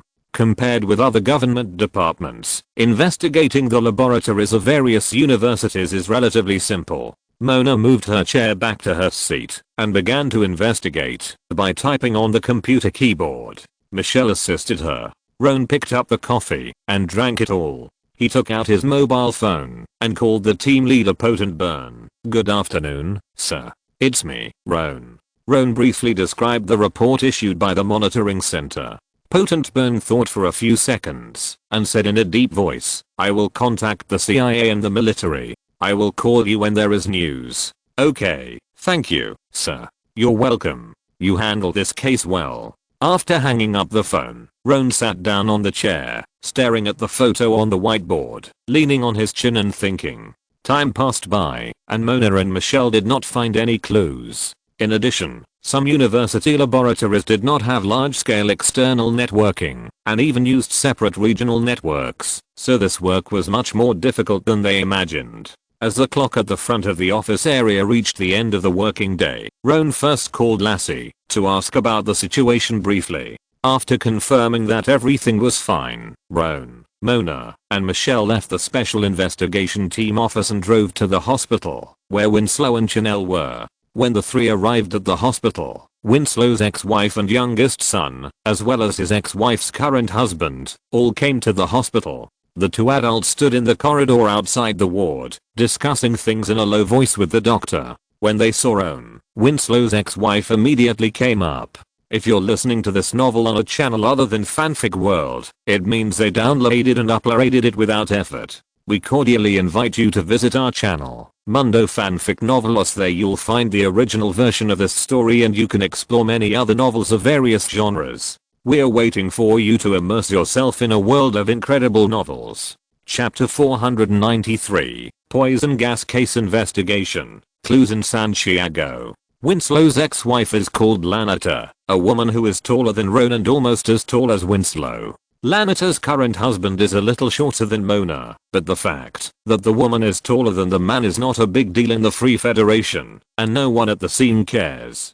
After a simple handshake and introduction of their respective identities, Lanita and Roan discussed Winslow's situation. Winslow and Chenia in the ward have woken up, both of whom have symptoms of difficulty breathing and muscle weakness. They are lying on the bed with painful faces and very uncomfortable. Fortunately, the doctor said that the two of them did not inhale much botulinum toxin, and with their excellent physical fitness, they will recover quickly and will most likely not have any sequelae later. Everyone present breathed a sigh of relief, and after a brief greeting, the ex-wife Lanita left first with her son and husband. Mona and Michelle walked into the ward and began to comfort the two. Roan took out a bottle of antidote in the blind spot of the surveillance camera without making a sound and poured it into the drinking water to help Winslow and Chenia drink it. Sorry. After drinking a few sips of water, Winslow felt that his chapped lips felt much better, and then he said with an apologetic look, "We didn't expect things to turn out like this. It's okay. Take care of yourself first, and then talk about the rest." Luo An smiled and shook his head. This was not Winslow and Chenia's fault. The two of them became like this in order to save people. Who could have thought that there would be such a terrible thing as poison gas in the bank? By the way, the doctor just said that the mother and daughter woke up not long ago. Luo An patted Winslow and Chenia's arms and said with a smile, "They are also in good condition. The family members are very grateful to you." A gleam flashed in Winslow's eyes, and Chenia grinned, saying solemnly and laboriously, "We should thank Luo An, you." Winslow and Chenia knew who had made the greatest contribution to the previous incident. They didn't notice anything unusual at the time. If Luo An hadn't reacted quickly enough and asked people to leave the hall in time, by the time they reacted, I'm afraid everyone at the scene would have lost their breath. Michelle looked at Roan with gratitude. She and Mona were in the monitoring room deeper inside. If Roan hadn't rescued them in time, it would have been too late for her to feel something was wrong. Roan waved his hand and said nothing more. Even if he warned in time, so many people still died at the scene. Now Roan just wanted to catch the owner of the bottle of poison gas as soon as possible and then ask him why he put such dangerous poison gas in the bank's storage cabinet. After chatting for a while, Roan and the other two were driven out of the ward by the doctors and nurses, so the three of them decided to let Winslow and Chanel take good care of themselves, and they would come later. After secretly giving them a bottle of antidote, Roan felt much more relaxed, but after a day of running around, he and Mona were not in the mood to exercise. When they returned to the villa, they had a simple meal, took a shower, and went back to their respective bedrooms to sleep. The next day, Lassie continued to act alone to investigate the suspects in the bank robbery case, and Mona went to the Special Investigation Team office alone to use a computer to investigate the laboratory that could produce botulinum toxin. Luo An and Michelle conducted an offline investigation, visiting several university laboratories that use the regional network. After a whole morning of work, they found nothing. So, is the direction of our investigation wrong? In the SUV, Michelle took a big bite of the hamburger, chewed it a few times, and swallowed it into her stomach, and said, the source of the bottle of poison gas may not be the laboratory. Luo An finished the hamburger, raised his head, and drank a large glass of Coke in one gulp, burped loudly, patted his stomach and replied, if it's not a laboratory, it can only be the army. The army is one of the most unique systems and the most exclusive camp in the Federation. If the source of the bottle of poison gas in the bank is the army, then there is no need for the FBI to investigate this case. Michelle swallowed the hamburger in her mouth and was about to speak when Luo An's cell phone suddenly rang.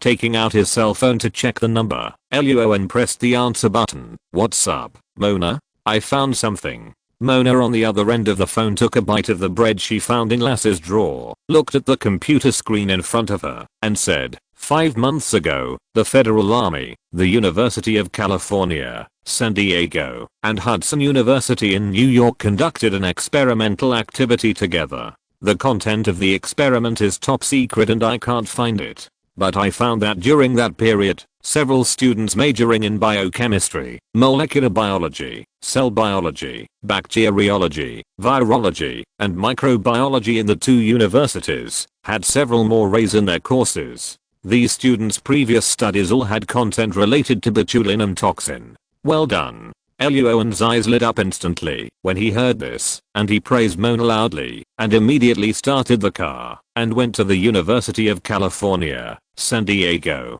The distance between Los Angeles and San Diego is about 120 kilometers. Luo An drove the SUV all the way and successfully arrived at the university at 2:30 in the afternoon. By showing the FBI's golden badge, Ron and Michelle soon met one of the directors of the Level 3 Biological Bacteriological Laboratory at the University of California, San Diego, an elderly white man with half black and half white hair, who looked to be about 60 years old, and wore a white coat. Just call me Brown. In an office, an elderly white man reached out his hand and shook hands with Luo An, with a puzzled look on his face. What do you want to talk to me about?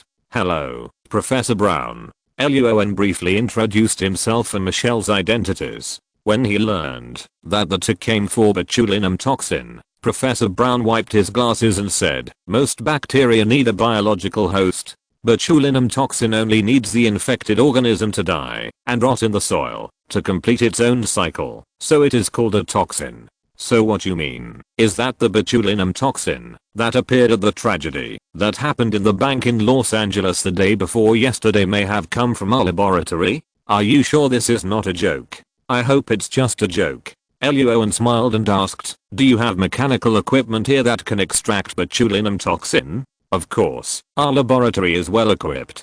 Professor Brown walked to the desk behind him and began to look through the documents on the desk, saying at the same time, but most of our experimental equipment is shared by more than a dozen scholars, researchers, and students. Once someone does something wrong, it will be discovered by others 100% of the time. Luo An then asked, what about when doing some top secret experiments?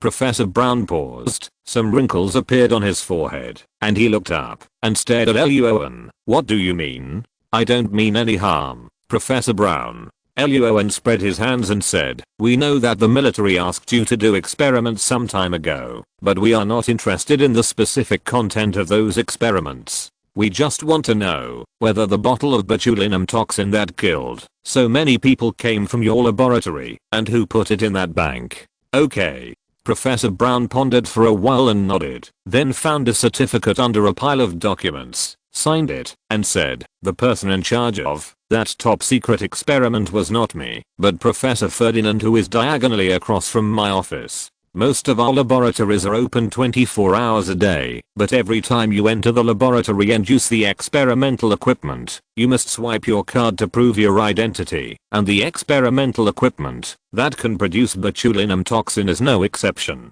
This is the certificate I signed. You can take it to retrieve the usage records of those experimental equipment. Okay, thank you Professor Brown. Luo An smiled and thanked him, took the signed paper, and left the office, and found a college student who had just finished an experiment in the laboratory, and asked him to help retrieve the usage records of the equipment. After sending all the records back to Mona, Luo An and Michelle had just walked to the gate of the University of California, San Diego, when Luo An's cell phone suddenly rang. After pressing the answer button, Mona's somewhat excited voice rang on the other end of the phone. Luo An, I found the suspect who made the poison gas. Chapter 494 The suspect of suicide. The third party at the scene. University of California, San Diego, parking lot not far from the school gate. After opening the car door and getting into the sub with Michelle, Roan held up his phone and asked, who is the suspect? Lloyd Webster, professor of virology at the University of California, San Diego. Mona on the other end of the phone explained, in the mechanical equipment experiment records you sent back, this professor's situation stands out the most. Not only did he go in and out of those laboratories many times between midnight and 3 in the morning, but every time he entered those laboratories, the laboratory's electricity consumption suddenly increased a lot. Michelle thought for a moment and said, either this Professor Lloyd Webster goes to the laboratory to steal electricity every night, or he uses large electrical equipment. Roan nodded and said, for example, the centrifuge, which is an indispensable equipment for making botulinum toxin, but it consumes a lot of electricity. Mona, where is Professor Lloyd Webster now? After the gas case, Professor Lloyd Webster took a week off on the grounds that he needed to recuperate from his chronic illness. The typing on the keyboard on the other end of the phone stopped abruptly, and Mona replied, he is most likely at home now. The house is not far from the University of California, San Diego, and it takes 10 minutes to drive. Roan hung up the phone, waited for Michelle to fasten her seatbelt, and immediately drove the sub to the place Mona mentioned. In less than 10 minutes, the sub arrived at the target location. What surprised Roan and Michelle was that the house where Professor Lloyd Webster lived was very ordinary, just an ordinary house in a community building. Walking into the elevator, Michelle glanced at some unknown objects emitting a strange smell in the corner of the stairs not far away. Her eyelids jumped and she said, Professor Lloyd Webster is a little short of money. Roan didn't say anything, but held his breath. The Federation is a free country, and it is natural for the people to go to the toilet wherever they want. The elevator arrived at the designated floor and slowly opened. The two walked out of the elevator and went directly to the house where Professor Lloyd Webster lived. Standing on both sides of the door of the room, Roan raised his hand and knocked on the door and said loudly, hello, is this Mr. Lloyd Webster? Here is your package. After the voice fell, the corridor was extremely quiet and no one in the room answered. After knocking on the door a few more times, no one answered. Roan and Michelle looked at each other and nodded, then counted down to 3, raised their feet, and kicked the door fiercely. Bang! In Michelle's shocked eyes, the door was instantly kicked to the ground by Roan's terrifying force. She quickly raised her pistol and rushed into the room with Roan, quickly checking the situation in each room. Safe. Safe. The room was not big. The bedroom, kitchen, and bathroom were quickly checked by the two and confirmed that there was no problem. But the moment they walked into the study, their brows frowned. The study room of this house was not big. There was only a desk, a chair, a computer, some books and documents, and a pot of cactus on the windowsill. Professor Lloyd Webster was sitting on the chair. At this time, his brain was tilted back, and his head was up, his eyes were closed, and his mouth was wide open. There was a bloody hole in the middle of his head, and there was a long splash of blood on the wall behind the chair. Professor Lloyd Webster's two hands were hanging down powerlessly, his left hand was naturally slightly bent, and there was a pistol on the ground next to his right hand. After bending down to examine for a few seconds, Michelle's face was very ugly. Professor Lloyd Webster committed suicide? Luo An nodded expressionlessly. The situation at the scene was not complicated. Professor Lloyd Webster put the muzzle of the gun into his mouth and pulled the trigger to end his life. Luo An put on gloves and simply flipped through the documents on the desk. He didn't find the imagined will or something like that, but he found that the computer had been touched. He moved his eyes slightly and continued to search. Luo An soon found some other clues. After a few seconds of silence, Luo An took out his cell phone and called the local FBI trace examination section and said to Michelle at the same time, we are not the first people to come here. There are other people who have been to the scene. Michelle thought of something instantly after hearing this, and her face changed. You mean, Professor Lloyd Webster was forced to commit suicide with a gun? This possibility cannot be ruled out, but the probability is not high. Luo An pointed to the body in the study and explained, according to the marks around the holes in Professor Lloyd Webster's head and the blood coagulation, he has not been dead for long. It should have happened on the day when the media reported the poison gas case. But look here. Luo An took Michelle to the door that he had kicked to the ground and said, the lock has signs of being pried from the outside. If Professor Lloyd Webster was still alive when this person came, then there was no need for this person to pry the lock. Michelle was silent for a few seconds, looked up at Luo An. So, not long after Professor Lloyd Webster committed suicide, someone broke into the house by picking the lock, and then operated Professor Lloyd Webster's computer before leaving.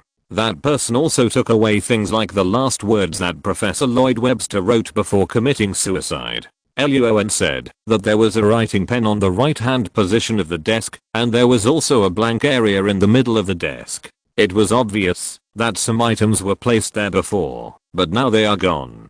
Damn it. Michelle cursed in a low voice, and then asked, what should we do next? Take the computer and go back to Los Angeles. After carefully investigating the scene, Luo An can be sure that there is more than 90% probability that Professor Lloyd Webster committed suicide. But what was the reason for Professor Lloyd Webster's suicide? Why did he secretly make poison gas? And why did he put the bottle of poison gas in the bank? And who was the person who sneaked into the room? And what was written in the last words he took away? These are what Luo An needs to investigate next. After a brief exchange of pleasantries with the local FBI in San Diego, Michelle collected all the computers, books, and documents found at the crime scene, and Roan started the SUV and returned to Los Angeles. At 5 p.m., Roan and Michelle returned to the special investigation team smoothly. When Mona saw them, she immediately ate a piece of bread and a few bites and said loudly, "You too, I found out why Professor Lloyd Webster was short of money. What's going on? Professor Lloyd Webster's son has brain cancer." Mona said that she carefully checked Professor Lloyd Webster's financial situation before his death and found that most of his funds in the past year had been spent in a large hospital in Los Angeles. Mona continued to investigate along this clue and found that Professor Lloyd Webster had been paying for the treatment of a brain cancer patient in his 30s. After checking the identity of the brain cancer patient, she found that the man was Professor Lloyd Webster's biological son. Professor Lloyd Webster divorced, and his son followed his wife. Later, when his wife was in her 30s, she had a tumor in her head and died painfully. Unexpectedly, his son also inherited his mother's family disease. After reading this information, Luo An nodded in understanding, and Michelle suddenly realized Professor Lloyd Webster secretly made botulinum toxin, probably to sell it for money, and then use the money to treat his son. Mona nodded, and Luo An handed her the computer found at the crime scene and asked, "This computer has signs of being touched. Can you find out the details?" "Of course." Mona took the computer and laughed, and said while starting the computer, "As long as it is not physically destroyed, even if it is formatted, I can still find out his browsing history before his death." Luo An's eyelids jumped when he heard this, and he planned to go back and ask the agent in the trace examination department downstairs if they could make a laptop that could explode and burn. Chapter 495, part of the truth about the poison gas case, clues to the bank case. Special investigation team, office area. Mona needed some time to deal with the computer, so Luo An took out his cell phone and called the owner of a nearby restaurant, asking for some dinner and asking them to deliver it to the investigation team's office area. And then he called Lassie. "It's me, Luo An. How are things going over there?" "Everything is going well." The voice on the other end of the phone was a little noisy. Luo An heard Lassie apologize to someone, then walked to a quieter place and whispered, "I didn't contact Coughlin directly, but went to one of his favorite bars. Coughlin didn't spend money lavishly, nor did he look for women or gamble, which made me suspect that I had found the wrong person." Luo An raised his eyebrows and asked, "What did you find?" "I found this guy too stable, abnormally stable." Lassie sneered and said, "Coughlin has been unemployed. Most of his daily expenses come from moving things for bars or nearby supermarkets. to earn some hard-earned money, and his source of funds is extremely unstable. But Coughlin not only did not show any pressure, but was very calm. When faced with the teasing of some gangsters in the bar, he didn't care at all, and even had some contempt in his eyes. Luo An nodded. He understood what Lassie meant. Although Coughlin was living a life of uncertainty about the next meal, he revealed a sense of arrogance that I can turn over if I want to. Moreover, Coughlin did not smoke green hemp, flower, or drink much alcohol. He just liked to smoke a little, and his mental state was fine. Lassie concluded, I suspect that Coughlin is most likely one of the bank robbers. The money was either hidden by him, and he is going to spend it after the storm has passed, or the money has not been cleaned yet, and he is now in a state of waiting. But, thank you for your hard work. Luo An pondered for a while, briefly discussed the subsequent investigation plan with Lassie, and then hung up the phone. Not long after, the dinner ordered by phone was delivered to the office area. Luo An took out a few dollars and gave them to the waiter, then walked into the office area with the food and said with a smile, ladies, good news, our dinner is here. Thank you. After taking the dinner, Michelle thanked him. Mona looked up and said with a smile, I also have good news. Professor Lloyd Webster's computer has been restored by me. Mona put the dinner aside, then showed the computer to Luo An and said, and I found the thing that was cleared. It was a chat record in an online chat room. Luo An's eyes lit up when he heard this, and he bent down to look at the computer screen. The chat records in it spanned a long time, but the content was not complicated. Half a month before the military started the top secret experiment, Professor Lloyd Webster met a man named White Bruce in the chat room. The White Bruce said that he knew Professor Lloyd and knew about Professor Lloyd's son. He respected and sympathized with Professor Lloyd and was willing to donate $50,000 to Professor Lloyd's son, but he also wanted to ask Professor Lloyd to do him a favor, that is, to make a bottle of botulinum toxin gas. Professor Lloyd immediately rejected White Bruce at first, but as time went on, Professor Lloyd's son's condition became worse and worse, and the funds accumulated over the years were gradually spent, so Professor Lloyd took the initiative to find White Bruce and promised to make a bottle of botulinum toxin for $300,000. White Bruce said the price was too expensive, and the two bargained, and the final price was set at $100,000. After the bottle of botulinum toxin was successfully made, Professor Lloyd actually took the bottle of gas to Los Angeles to trade with White Bruce in the name of a trip to Los Angeles to see his son.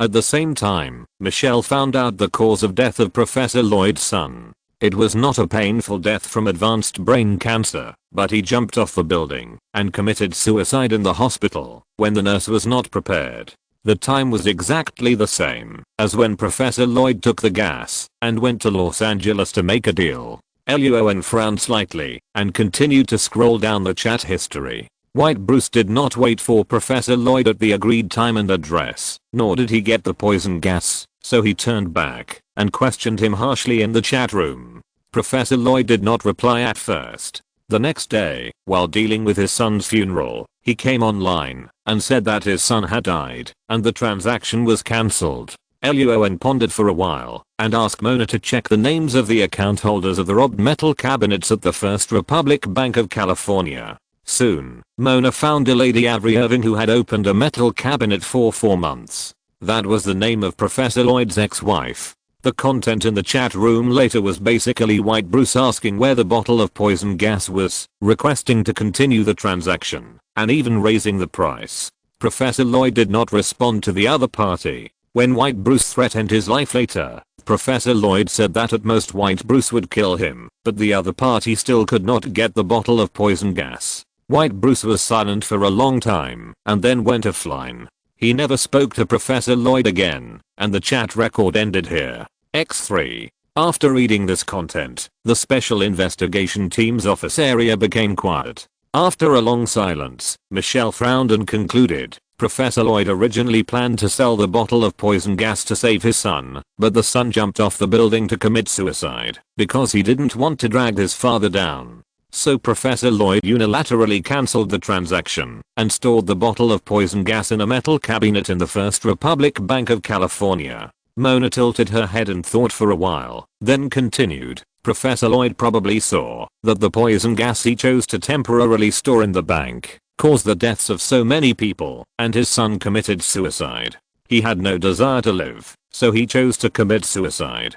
Luo An nodded. Mona and Michelle's analysis made sense, but he was now concerned about another question. Is this White Bruce the guy who infiltrated Professor Lloyd in front? So Luo An patted Mona on the shoulder and said seriously, Mona, find a way to find out the identity of this White Bruce. We need to find out what this guy wants to do by buying poison gas so urgently. Also, if he didn't get the poison gas from Professor Lloyd, would he turn his attention to other people?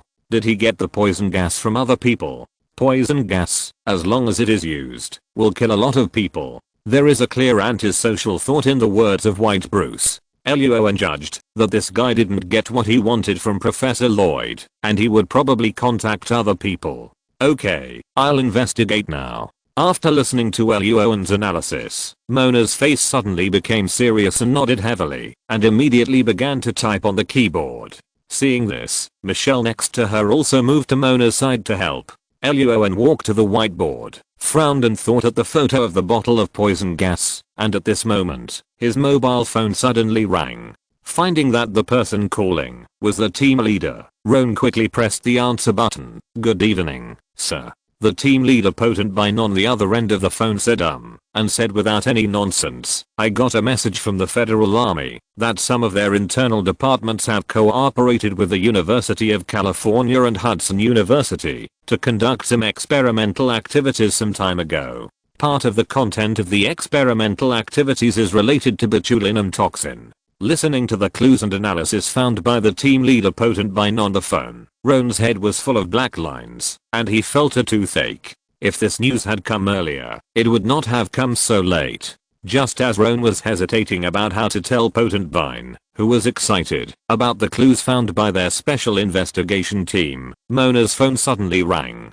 Mona pressed the answer button, and Lass's anxious voice rang on the other end of the phone. Mona, quickly give the phone to Roan. Coughlin is about to leave Los Angeles. Chapter 496 Suspects Identities. Everyone has a bright future. Special Investigation Team, Office Area. Hearing what Lassie said on the other end of the phone, Mona quickly stood up and handed the phone to Roan. Seeing this, Roan simply apologized to the team leader Potent Burn, took the phone and asked, what's going on? That guy Coughlin is about to leave Los Angeles. Lassie said that she just found out that Coughlin bought a ticket to Las Vegas tomorrow morning. Roan closed his eyes and rubbed his temples, then suddenly opened his eyes and smiled. Lassie, thank Coughlin. Your dream of traveling on public funds can come true this time.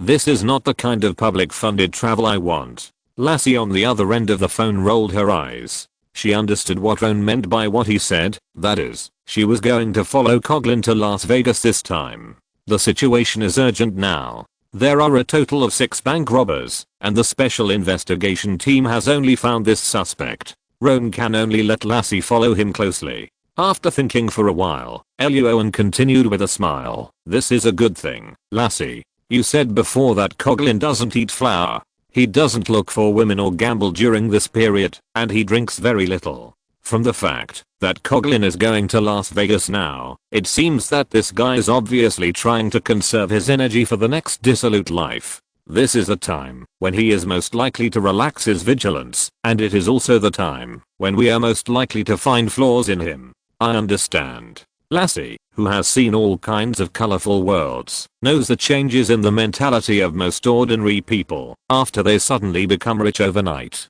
She quickly thought of her action plan for this tracking. After a brief discussion, before Luo An hung up the phone, Lassie asked her last question. How much is the money for this public travel? Luo An rolled his eyes and hung up the phone. The money he gave would definitely not be small, but it would not be too much. With Lassie's personality, she would not take the money and put it in her own pocket. She would only spend it lavishly and try to get the best of everything. After handing the phone back to Mona, Roan picked up his own phone and briefly discussed the progress of the special investigation team on the gas case with Potent Burn on the other end of the phone. Upon learning that the special investigation team had found a suspected suspect, Potent Burn was surprised at first, and then his face was filled with joy, and he repeatedly praised Drone for his clear thinking and thorough consideration. He thought that Drone would need about half a month to have a chance to investigate the case, but now it seems that he still underestimated the special investigation team. Roan smiled and discussed with Potent Burn for a few words, then turned the topic to the bank robbery case, briefly talking about the current situation of the bank robbers and their special investigation team. "It's okay, Roan. You just need to handle the gas case." Team leader Potent Burn laughed and whispered that there was no need to rush the bank robbery case. Although the First Republic Bank of California suffered a lot of losses this time, banks are robbed in Los Angeles every day, and in more than 70% of the cases, the robbers cannot be found for a long time. For this situation, most FBI investigators would wait for the robber to be caught by mistake next time he robs a bank, and then, while the robber is in custody, they would carefully check the previous bank robberies, compare them one by one, and finally give the arrested robbers more prison time in court. At the end, Potent Burn whispered that it would be best if the bank robbery case could be solved. If they really felt unsure, the special investigation team could hand over the case, and he would let other investigation teams handle it. As long as this gas case is solved, the credit of the special investigation team is indispensable. Luo An's eyes flashed with a gleam of light when he heard it, and he grinned and nodded. "I understand. Thank you, sir." After hanging up the phone, Luo An sat on a chair beside him and started to eat the dinner that was sent by someone. After a long time of tossing, the barbecue was a little cold. As for whether to hand over the bank robbery case, Luo An gave it a simple thought and abandoned this option. The reason is simple. Since Coughlin is going to Las Vegas for fun, it means that he is not the kind of guy with very strong willpower. People who are used to making big money and quick money cannot settle down and work for others step by step to get paid. They will only continue to make quick money. At the beginning, they may set a goal for themselves, such as making $1 million to retire. But when they really make $1 million, this goal may become $2 million, then $3 million, and continue to increase until they are caught and sent to prison. Las Vegas is a world famous den of money. The money that Coughlin robbed this time is nothing at all. It won't take long for him to spend it. At that time, he will most likely contact one of the 5 robbers before to discuss another job. That's when the special investigation team will catch people. After catching the robbers, the bank will naturally have to express its opinion on the special investigation team's business trips and other expenses. After all, the federal government is a capitalist country that looks at money. At that time, the team leader will get political achievements, the special investigation team will get funds, the bank will smooth out the accounts, and the robbers will get the opportunity to go to prison for further studies. Everyone will have a bright future. Robbers. After eating several large pieces of Mexican barbecue, Roan took a big sip of the Coke given by the hotel and burped. On the other side, Michelle and Mona also finished their dinner. Most of them ordered seasonal vegetables, pasta and other foods. They only ordered a small amount of barbecue and hadn't finished it yet. "Roan, I found out the situation of that white Bruce." Mona wiped her mouth with a tissue and stopped typing.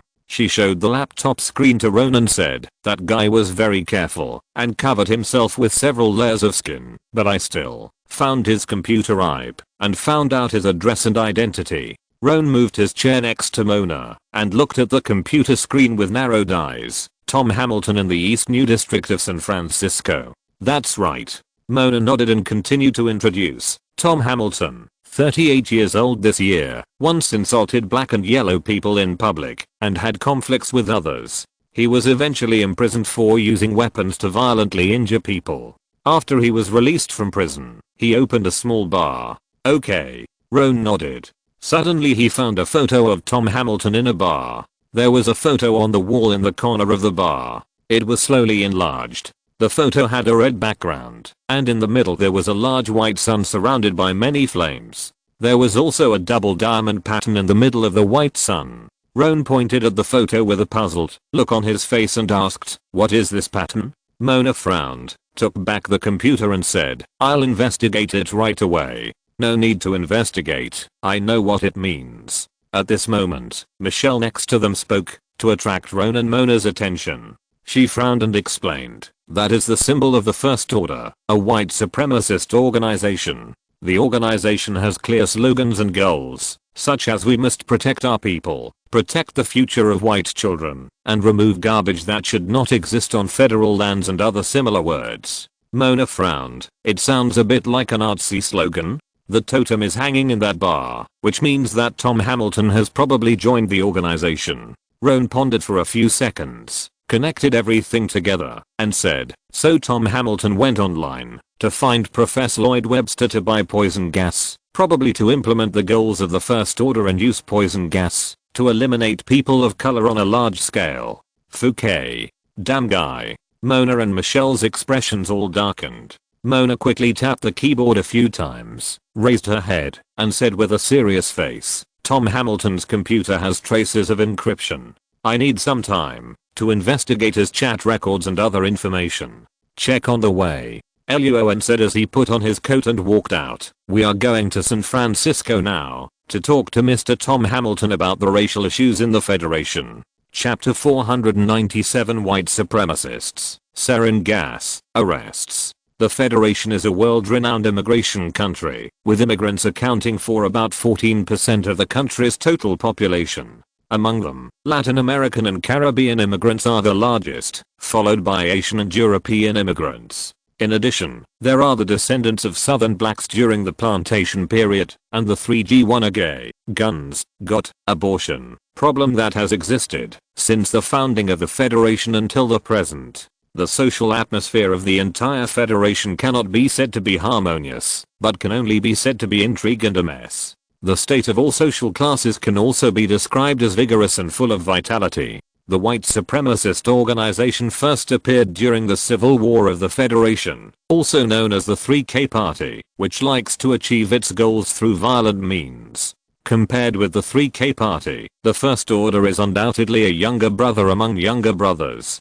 Michelle retrieved all the information of the organization, and Luo An learned that the members of the organization were just over 10 years old, and the slogans and programs were all plagiarized from other organizations. The organization has a slogan that claims it is the people of color and immigrants who have brought crime, drug trafficking and violence to this land. Roan grinned. Those Indians with tingling scalps should think so too. Los Angeles and San Francisco are two cities, one in Central California and the other in Northern California, about 560 kilometers apart, and it takes more than 6 hours to drive there. Fortunately, the FBI Los Angeles branch has several small planes, so Roan submitted an application to the team leader Pot and Bine, and then took Mona and Michelle to the FBI branch in San Francisco on a small plane under the guidance of the pilot. In less than 2 hours, Roan and the other two arrived at the FBI San Francisco branch, and Mona also found new clues. Mona stopped typing and looked very serious. "I hacked into Tom Hamilton's computer and found in his chat history that he had recently contacted a captain who had just retired from the army. The captain's last mission was to guard the armory. When he left, the captain took some things from the armory." "What? 2 GB gas bombs?" Michelle looked at Roan in confusion. "What does GB mean?" Roan's face darkened instantly. "Sarin gas. Sarin gas mainly attacks the connection between human nerves and muscles. It only takes a few minutes to paralyze a person from head to toe, making him unable to move and eventually unable to breathe. Such pain usually lasts for 10 to 15 minutes and eventually tortures people to death." Fouquet. Luo An took out his phone with a dark face and asked, "Did Tom Hamilton buy the 2 gas bombs?" "No, but the transaction time has been agreed upon." Mona quickly pulled down the chat page, then suddenly raised her head and said seriously, "In 4 hours, in an abandoned parking lot in the south of San Francisco." "Okay." Luo An immediately pressed the button and began to contact the San Francisco FBI branch and the local SWAT team. Later, Luo An also called the local disease control department in San Francisco and asked them to prepare a large number of antidote injections just in case. Upon learning of the existence of the gas bombs, the FBI San Francisco branch instantly exploded and immediately dispatched 2 investigation teams and 2 SWAT teams to go to the target location with Luo An and the other 2. "Hello, Team Leader Greenwood.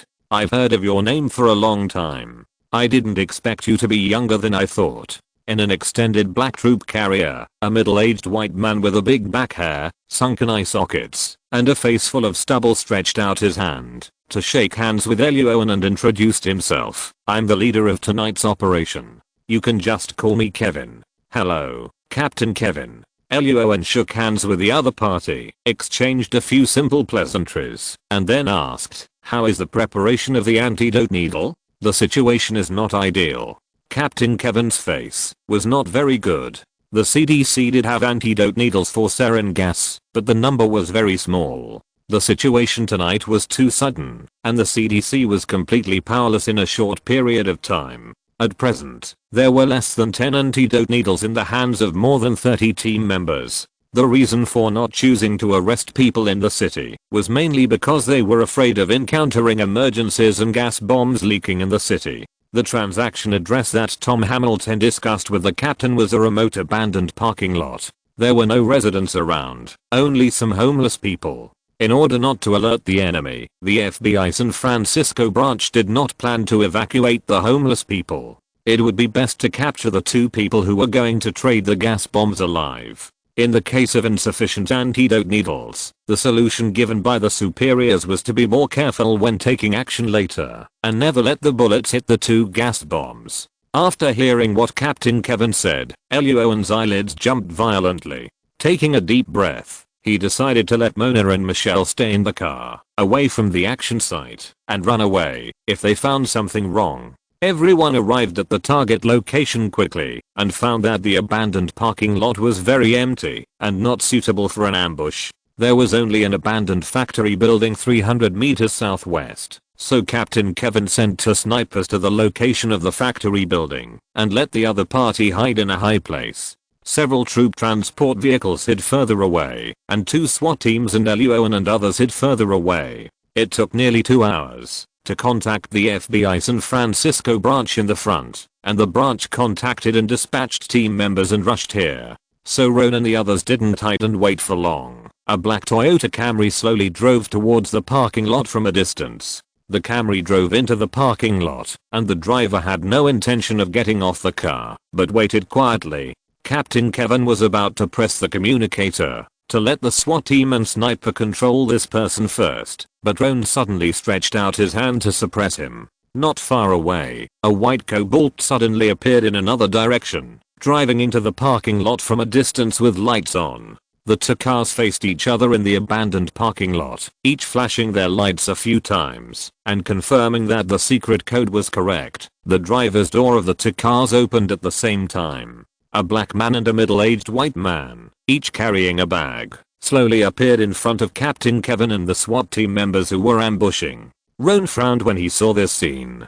Tom Hamilton was a white supremacist. How could he do business with black people? At this time, in the abandoned parking lot, under the illumination of the headlights of two cars, the white Tom Hamilton was shaking hands and greeting the black captain. At the same time, the voices of the two snipers rang out from Captain Kevin's communicator. "The target person has been targeted."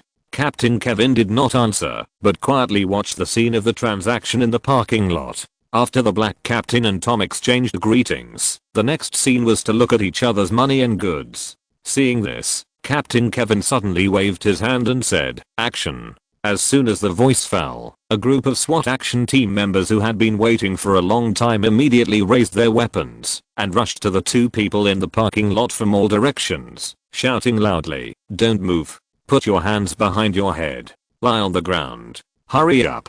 Lie on the ground." The sudden appearance of the crowd scared Tom and the black captain. Tom, who reacted, cursed and immediately took out a pistol from his waist, aimed at the black captain's head, and prepared to pull the trigger. "Son of eating. You damn farm tool. Dare to lie to me." Bang, bang, bang, bang. The next second, in the astonished eyes of Captain Kevin, Ron, who had taken out a pistol at some point, fired 4 shots in a row. 4 gunshots rang out, and Tom's pistol flew off and fell to the ground. His right arm and both thighs also flew off a stream of blood. The next second, several SWAT team members rushed forward, knocked Tom and the black captain to the ground, and handcuffed their hands tightly. The two were successfully captured. Ron blew on the muzzle of the gun and put away the pistol. Captain Kevin turned his head, his face full of surprise and shock. Team leader Greenwood, you. Roan grinned, and before he could speak, a SWAT team member's shout suddenly rang out in the middle of the parking lot. Sir, the gas bomb is fake. The money in the bag is also counterfeit. Chapter 498 The Truth of the Poison Gas Case. In an abandoned parking lot in the south of San Francisco, the shouts of the SWAT team members attracted the attention of everyone present. Roan and Captain Kevin hurried to the package in the middle of the crowd, looked down and carefully examined it, and found that in the pocket of the white man Tom Hamilton, only the top part was a few stacks of real money, and the rest were fake US dollars that could be felt wrong with the touch. The black captain used a large black bag to hold the gas bombs, and there were no real gas bombs inside, but only two prop models covered with a layer of metal shells of gas bombs. Roan and Captain Kevin looked up and saw the speechless look in each other's eyes. Without waiting for the two of them to speak, Tom Hamilton and the black captain, who also saw the objects in the other's package, glared at each other and started to curse. Fuke Uniga, you useless farm tool. How dare you cheat me with fake shells? You also have fake money. You are a cousin. You white moron.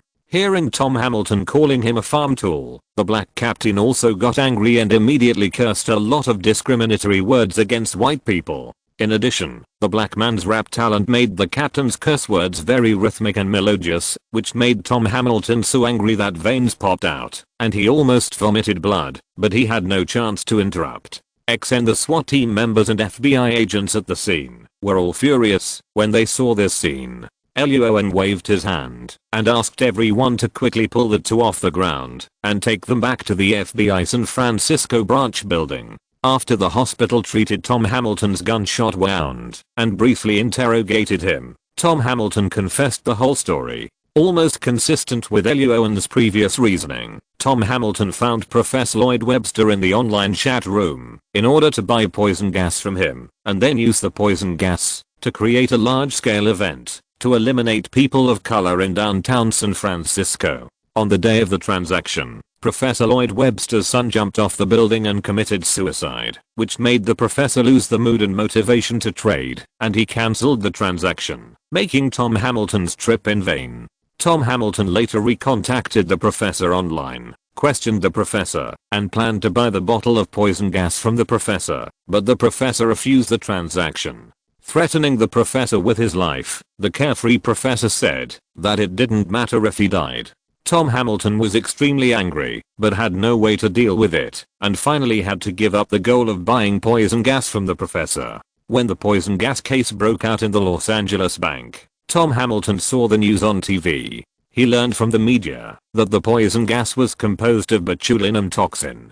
Tom Hamilton immediately realized that the professor had hidden the poison gas there before, because he was worried that the FBI would find the professor, and the professor would be interrogated and then confess himself, hindering his noble plan to eliminate people of color. Tom Hamilton decided to kill him at the professor's home, but the professor also saw the news on TV. He was filled with guilt and regret and committed suicide by swallowing a gun. Before his death, he wrote a long suicide note, which completely described the whole process of the incident. Not long after the professor died, Tom Hamilton sneaked into his home. He didn't expect the professor to commit suicide, but the moment he saw the suicide note, Tom immediately decided to take it away and destroy it, then deleted the chat records between the two on the computer, and finally left the house quietly. As for taking fake money when trading with the black captain, it was because Tom Hamilton had no intention of trading with the other party from the beginning, but planned to shoot and kill the other party directly after successfully getting the gas bomb. The reason why Tom Hamilton did this was very simple. He said that he was a member of the First Order and a white supremacist. Black people should not live in this world, and killing black people is a waste of bullets. After interrogating Tom Hamilton, Roan and others turned and walked into another interrogation room to interrogate the black captain. They soon learned from him that the two gas bombs were located in the basement of the black captain's home. At the same time, Roan and others also knew the reason why the black captain took the fake gas bombs to trade. The black captain said that he was a patriot. As a soldier, he knew very well how many people the sarin gas bomb would kill, and how terrible the impact would be. In order to protect federal citizens and peace, he had no intention of really selling the 2 gas bombs. Of course, patriotism is patriotism, and one's own life is also important. So the black captain agreed to the deal, and planned to use fake shells to cheat some money from Tom Hamilton. X2. After the interrogation, Captain Kevin quickly sent people to search for and retrieve the 2 gas bombs. Luo An walked out of the interrogation room with great emotion. The federal land really does not support idle people. There are talents everywhere, and all kinds of talents emerge in an endless stream. After working for most of the night, Luo An and his 2 companions rested well in a hotel not far from the FBI San Francisco branch. The next day, they went into the building to continue handling the case. After a brief discussion with Captain Kevin, the FBI San Francisco branch finally agreed to Luo An's request. They would send a fully armed team to escort Tom Hamilton safely to the FBI Los Angeles branch. The case of the white supremacists of the First Order and the 2 gas bombs found in the black captain's home were handed over to Captain Kevin and his team. Luo An nodded and agreed. First, the 2 incidents happened in San Francisco after all. As the head of the special investigation team in Los Angeles, it was not convenient for him to intervene. Second, the First Order organization had more than 100 people and involved racial discrimination. The case was complicated and difficult to handle. Luo An had no intention of handling that case. As for the 2 gas bombs found by the black captain, they will need to communicate with the military later, and there are more and more complicated things involved. Roan was only in charge of the gas case. Now that the real culprit of the case has been caught, there is no need to make trouble. It is better to make friends with the San Francisco branch of the FBI and Captain Kevin, and kill 2 birds with 1 stone. On the way back to Los Angeles, Roan took out his mobile phone and called the team leader Potent Burn, briefly describing the course of the case and the current situation of the suspect. The suspect has been brought back. After listening to the description on the phone, Potent Burn was stunned, and then he slapped the table and stood up, laughing and praising Roan. This morning, as soon as Potent Burn walked into the office, the mayor of Los Angeles called him to inquire about the situation because of various groundless negative reports from the news media. In his words, he was asking about the progress of the case investigation. In order not to disturb the progress of the investigation led by Roan, Potent Burn briefly introduced the clues he had found before, which made the mayor of Los Angeles hang up the phone with some dissatisfaction. Potent Burn understood the hard work of the frontline personnel. In order not to disturb Roan, he originally planned to call Roan during lunchtime to inquire about the progress of the case. But unexpectedly, Roan called him first and gave him such a big surprise. After asking about the approximate time when the escort team would arrive in Los Angeles, Potent Burn took a deep breath to suppress the excitement in his heart and said seriously, "Be sure to bring the suspect back to Los Angeles intact. I will report this to the director and ask for credit for your special investigation team." As the leader of the special investigation team, Roan has made an indispensable contribution to the investigation and handling of this case and the successful arrest of the suspect. And Mona and Michelle, you have worked hard too. Mona and Michelle's faces were full of smiles, and they were in a very comfortable mood. Potent Burn had never praised them so much in the past. This case was so big, and they participated in it and solved it personally. Afterwards, they will definitely write a heavy stroke on their career resume. As for Luo An, he was the biggest beneficiary of the cracking of the poison gas case. He was in charge of the clue investigation and work direction. He also personally locked and arrested the suspect. No one could erase his contribution. He had already won the first prize. After hanging up the phone, Potent Burn immediately got up and went to the director's office to report the situation. Luo An and the other 2 sat in the second car behind the escort car, waiting to return to Los Angeles. Chapter 499 Return to Los Angeles, report the case, birthday dinner.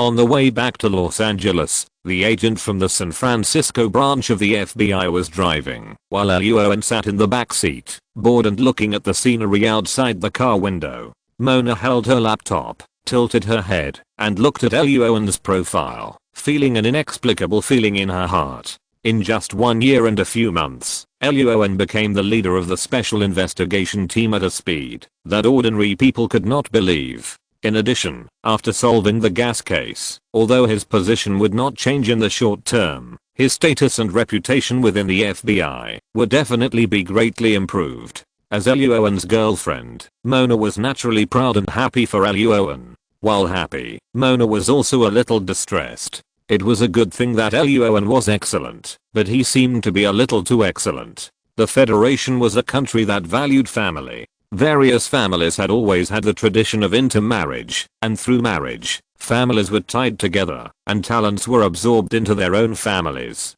With Luo An's performance, some families must have noticed him now. Although Mona was Luo An's girlfriend, a girlfriend was not a wife, and a wife could get divorced. Thinking of some little watchers who are younger, bigger, longer-legged, and prettier than herself, Mona's eyes flashed with a strange light. Mona kept staring at her, attracting Roan's attention. He turned his head and asked, "Why are you looking at me?" "Nothing." Mona shook her head, suppressing some of the things that Lassie had taught her in the past. She smiled and changed the subject, asking, "The suspect in the gas case has been caught. This case has entered the final stage. What should we do next?" "Nothing, just slowly finish the final work." "What about the bank robbers?" Wait. What do you mean?" "Wait for news from Lassie." Roan stretched his waist. When Lassie followed Coughlin to Las Vegas, Roan made a rough plan for Lassie. The content required the experienced Lassie to adapt to the situation. Calculating the time, Lassie should be almost done. Mona and Michelle were puzzled when they heard this, but there were other people in the car now, so Roan did not continue to discuss the matter. He planned to return to the special investigation team to explain the situation. Escorting is a very hard job, and riding in a car is also very hard. Luo An and his companions took more than 6 hours to travel from San Francisco to Los Angeles. The three of them had back pain and leg cramps. It took them a long time to recover after getting off the car. However, Luo An and his companions were nothing, because the FBI San Francisco branch agents responsible for the escort had to rest for a few hours and then drive back, which took more than 6 hours. "Thank you for your hard work." In the parking lot of the FBI Los Angeles branch building, Luo An patted the shoulder of the agent who drove the three of them all the way with sympathy. Just as he was about to say something, the team leader Pottenburn came over with several agents, waving his hand, letting the detectives behind him handle the handover of the suspect Tom Hamilton and deal with food and rest issues for the escorts of the San Francisco branch. Pottenburn grabbed Roan's arm and pulled him towards the building. "Roan, your special investigation team handled this case very well. The director wants to see you." "Okay, sir." Roan hurriedly followed Pottenburn's pace and at the same time turned back to throw a look at Mona and Michelle. Mona raised her hand and scanned them. They had long been accustomed to it and knew what they were going to do next. They walked straight to the director's office. Seeing the scene of Roan walking into the office, the joy in the eyes of Director Nassim could not be concealed at all. Several people died in the gas case, and a large number of people were in coma and hospitalized. The whole building was disinfected for several days. First Republic Bank of California directly announced that the building would be closed for a month and the work would be transferred to other branches. In addition, the major news media in Los Angeles described the incident as a terrorist attack and other messy reports. FBI Los Angeles branch director Nassim was also very troubled and under great pressure. A few hours ago, he heard Pottenburn say that Roan had led the special investigation team to solve the case and was currently escorting the prisoner back to Los Angeles.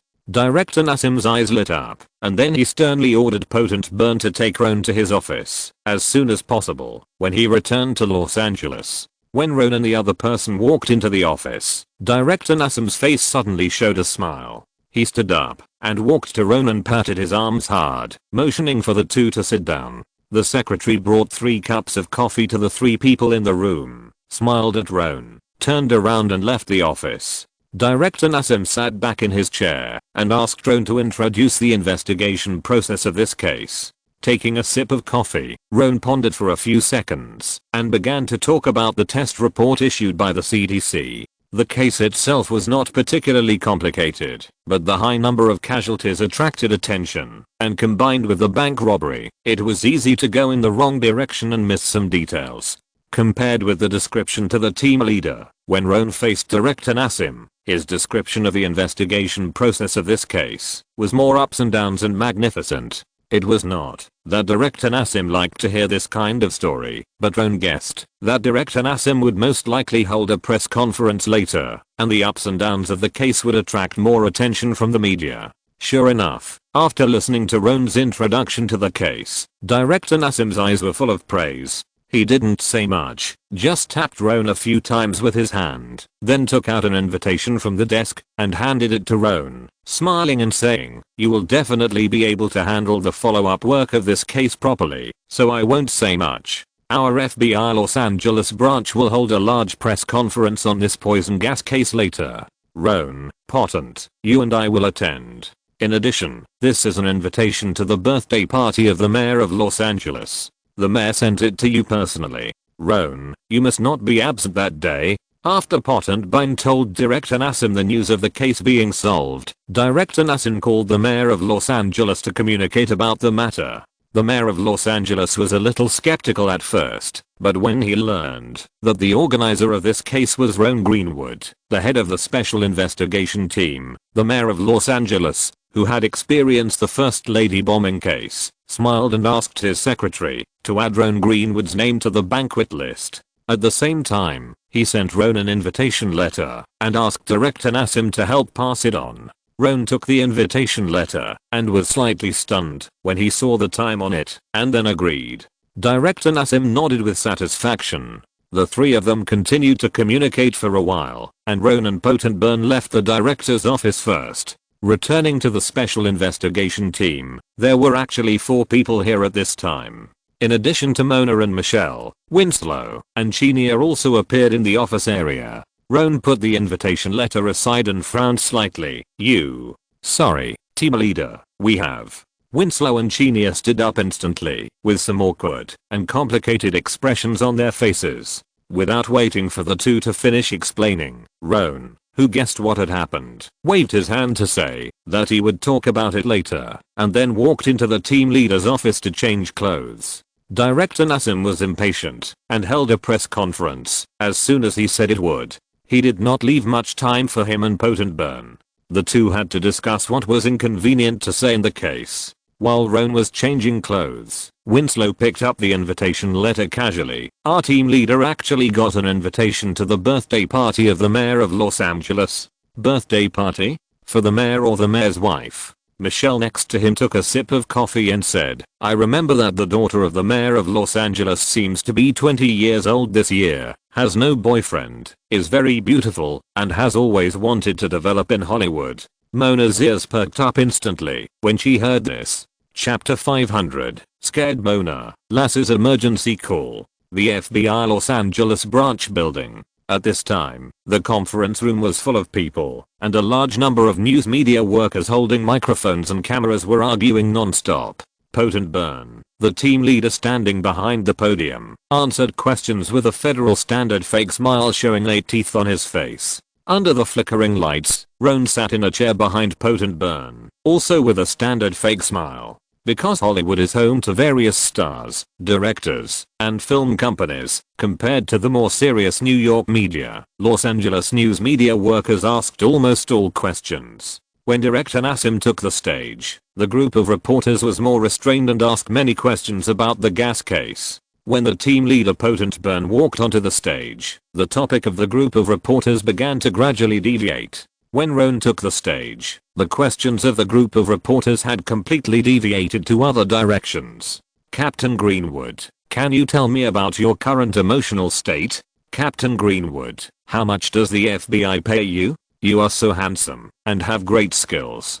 Do you want to develop in Hollywood? For example, make some action movies?" Luo An. After replying a lot of no comment, and please don't ask questions that are not related to the case, the press conference ended, and Luo An finally left the conference room. Seeing Luo's long sigh of relief, Director Nassim laughed, then patted Luo's shoulder with a kind face, mentioned the dinner again, and asked him not to be late that day, and then left the area with his secretary and others. Team leader Potent Burn walked up, patted Luo's shoulder, and smiled. You have to get used to this kind of thing. You'll get used to it. Okay. Luon rubbed his temple helplessly. He was afraid that he would not be able to completely adapt to this kind of thing in a short time. Chatting and laughing with Potent Burn, Roan took the elevator upstairs and arrived at the floor where the investigation team was located. Roan left first. As soon as he returned to the office area of the special investigation team, Mona took the dinner invitation and followed him into the team leader's office. Roan took off his coat and began to change his clothes with a puzzled look on his face. What's wrong? Nothing. Just help you get the invitation in. Don't leave it outside and lose it. Mona smiled, put the invitation on the desk, then walked up to help Roan tidy up his clothes and calmly asked about the source of the invitation. There was nothing to hide, so Roan briefly told what happened in the director's office. After finishing the brief summary, Luon also changed his clothes. He turned to look at Mona, raised his eyebrows and asked, "Why, did you find anything wrong with the mayor of Los Angeles?" "Not really." Mona shook her head, reached out to help Luon smooth out the wrinkles on his suit, and replied with a smile, "I just did a quick check on the mayor of Los Angeles family. Except that his 20-year-old daughter is very beautiful and looks like those Hollywood stars without makeup. There is nothing else special." Luon rolled his eyes speechlessly. He really didn't know about the mayor of Los Angeles' daughter, but how could he not hear the meaning of Mona's words? So Luon suddenly stretched out his hand, hugged Mona's slender waist tightly, looked down at her pretty face, and asked with a smile, "What, are you afraid that I will find other women?" Mona blinked, looked up and bit Luon's mouth lightly. "I'm 26 years old this year, and I will be 30 soon. I'm already old." Luon's forehead was full of black lines, but knowing Mona's first half of life experience and family situation, he could understand Mona's panic and uneasiness in her heart. Thinking slightly, Luon gently bit Mona's lips, leaned over to her ear and whispered, "Why would I look for other women? Those people are not as good as you." "Shut up." Before Luon could finish the rest of the words, Mona's face turned red instantly, and she pushed Luon away and stared at him with wide eyes. "Luon, don't be angry, it's just a joke." Luon chuckled and put his arms around Mona again, comforting her for a moment. He gently kissed Mona's ear and whispered, "We met in New York, came to Los Angeles together, went to Europe together, handled cases together. We have walked so far hand in hand, you know, I only have you in my heart." Mona buried her head in Luon's chest, her hands tightly hugging Luon's waist. She was silent for a few seconds, and whispered, "Sorry, Luon, I didn't mean it. I'm just a little scared." "I understand." Luon reached out to help Mona smooth her hair, and whispered, "It's almost time to get off work. How about we buy some candles and red wine later? We haven't had a candlelight dinner since we moved into the villa." Mona nodded, and just as she was about to say something else, there was a sudden knock on the office door. Mona quickly let go of Roan, straightened her clothes and expression, and walked to the side. Roan coughed lightly, walked up quickly, and opened the office door. "What's wrong?" The person knocking on the door was Michelle.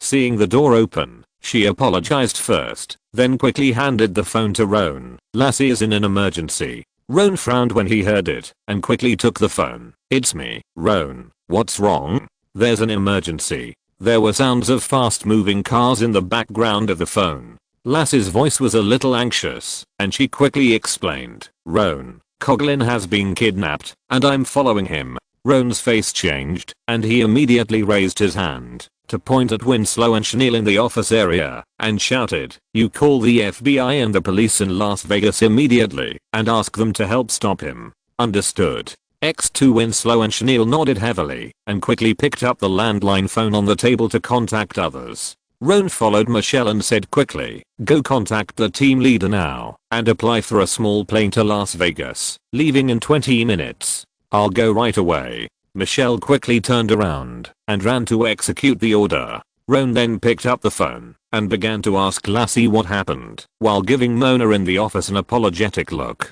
Now the situation is urgent. Mona knows the importance of things, gave Ron a reassuring look, and then quickly left the office and returned to her seat to start packing. At the same time, Lassie on the other end of the phone began to explain what happened in detail. Since arriving in Las Vegas, Coughlin has been spending like crazy, gambling, food, high-end suits, renting sports cars to pick up girls, and even one night he actually found 6 women. Since buying a high-end suit that costs more than 10,000 yuan, Coughlin has worn it every day, so Lassie secretly put a locator in the pocket of the suit while Coughlin was gambling.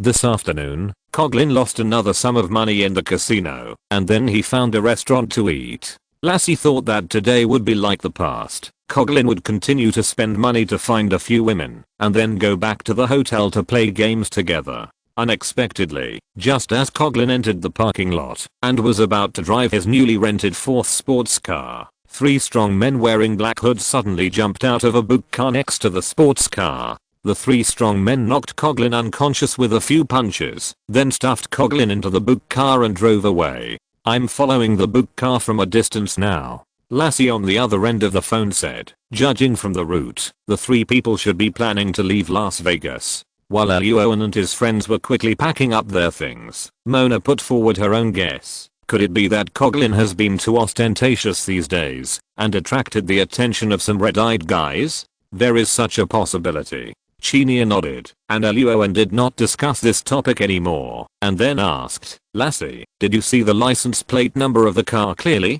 Mona may be able to find out the situation of the car. Fouquet. Bang. Lassie just started to say something, and suddenly cursed, and then there was a sharp brake sound and a car collision sound suddenly rang out on the other end of the phone. End of this chapter. Thank you very much for reaching the end. Don't forget to like. Looking for more exclusive content and immediate access? Subscribe to our Patreon. Remember, every like, subscription, or donation encourages us to continue. Thanks to everyone. See you in the next video.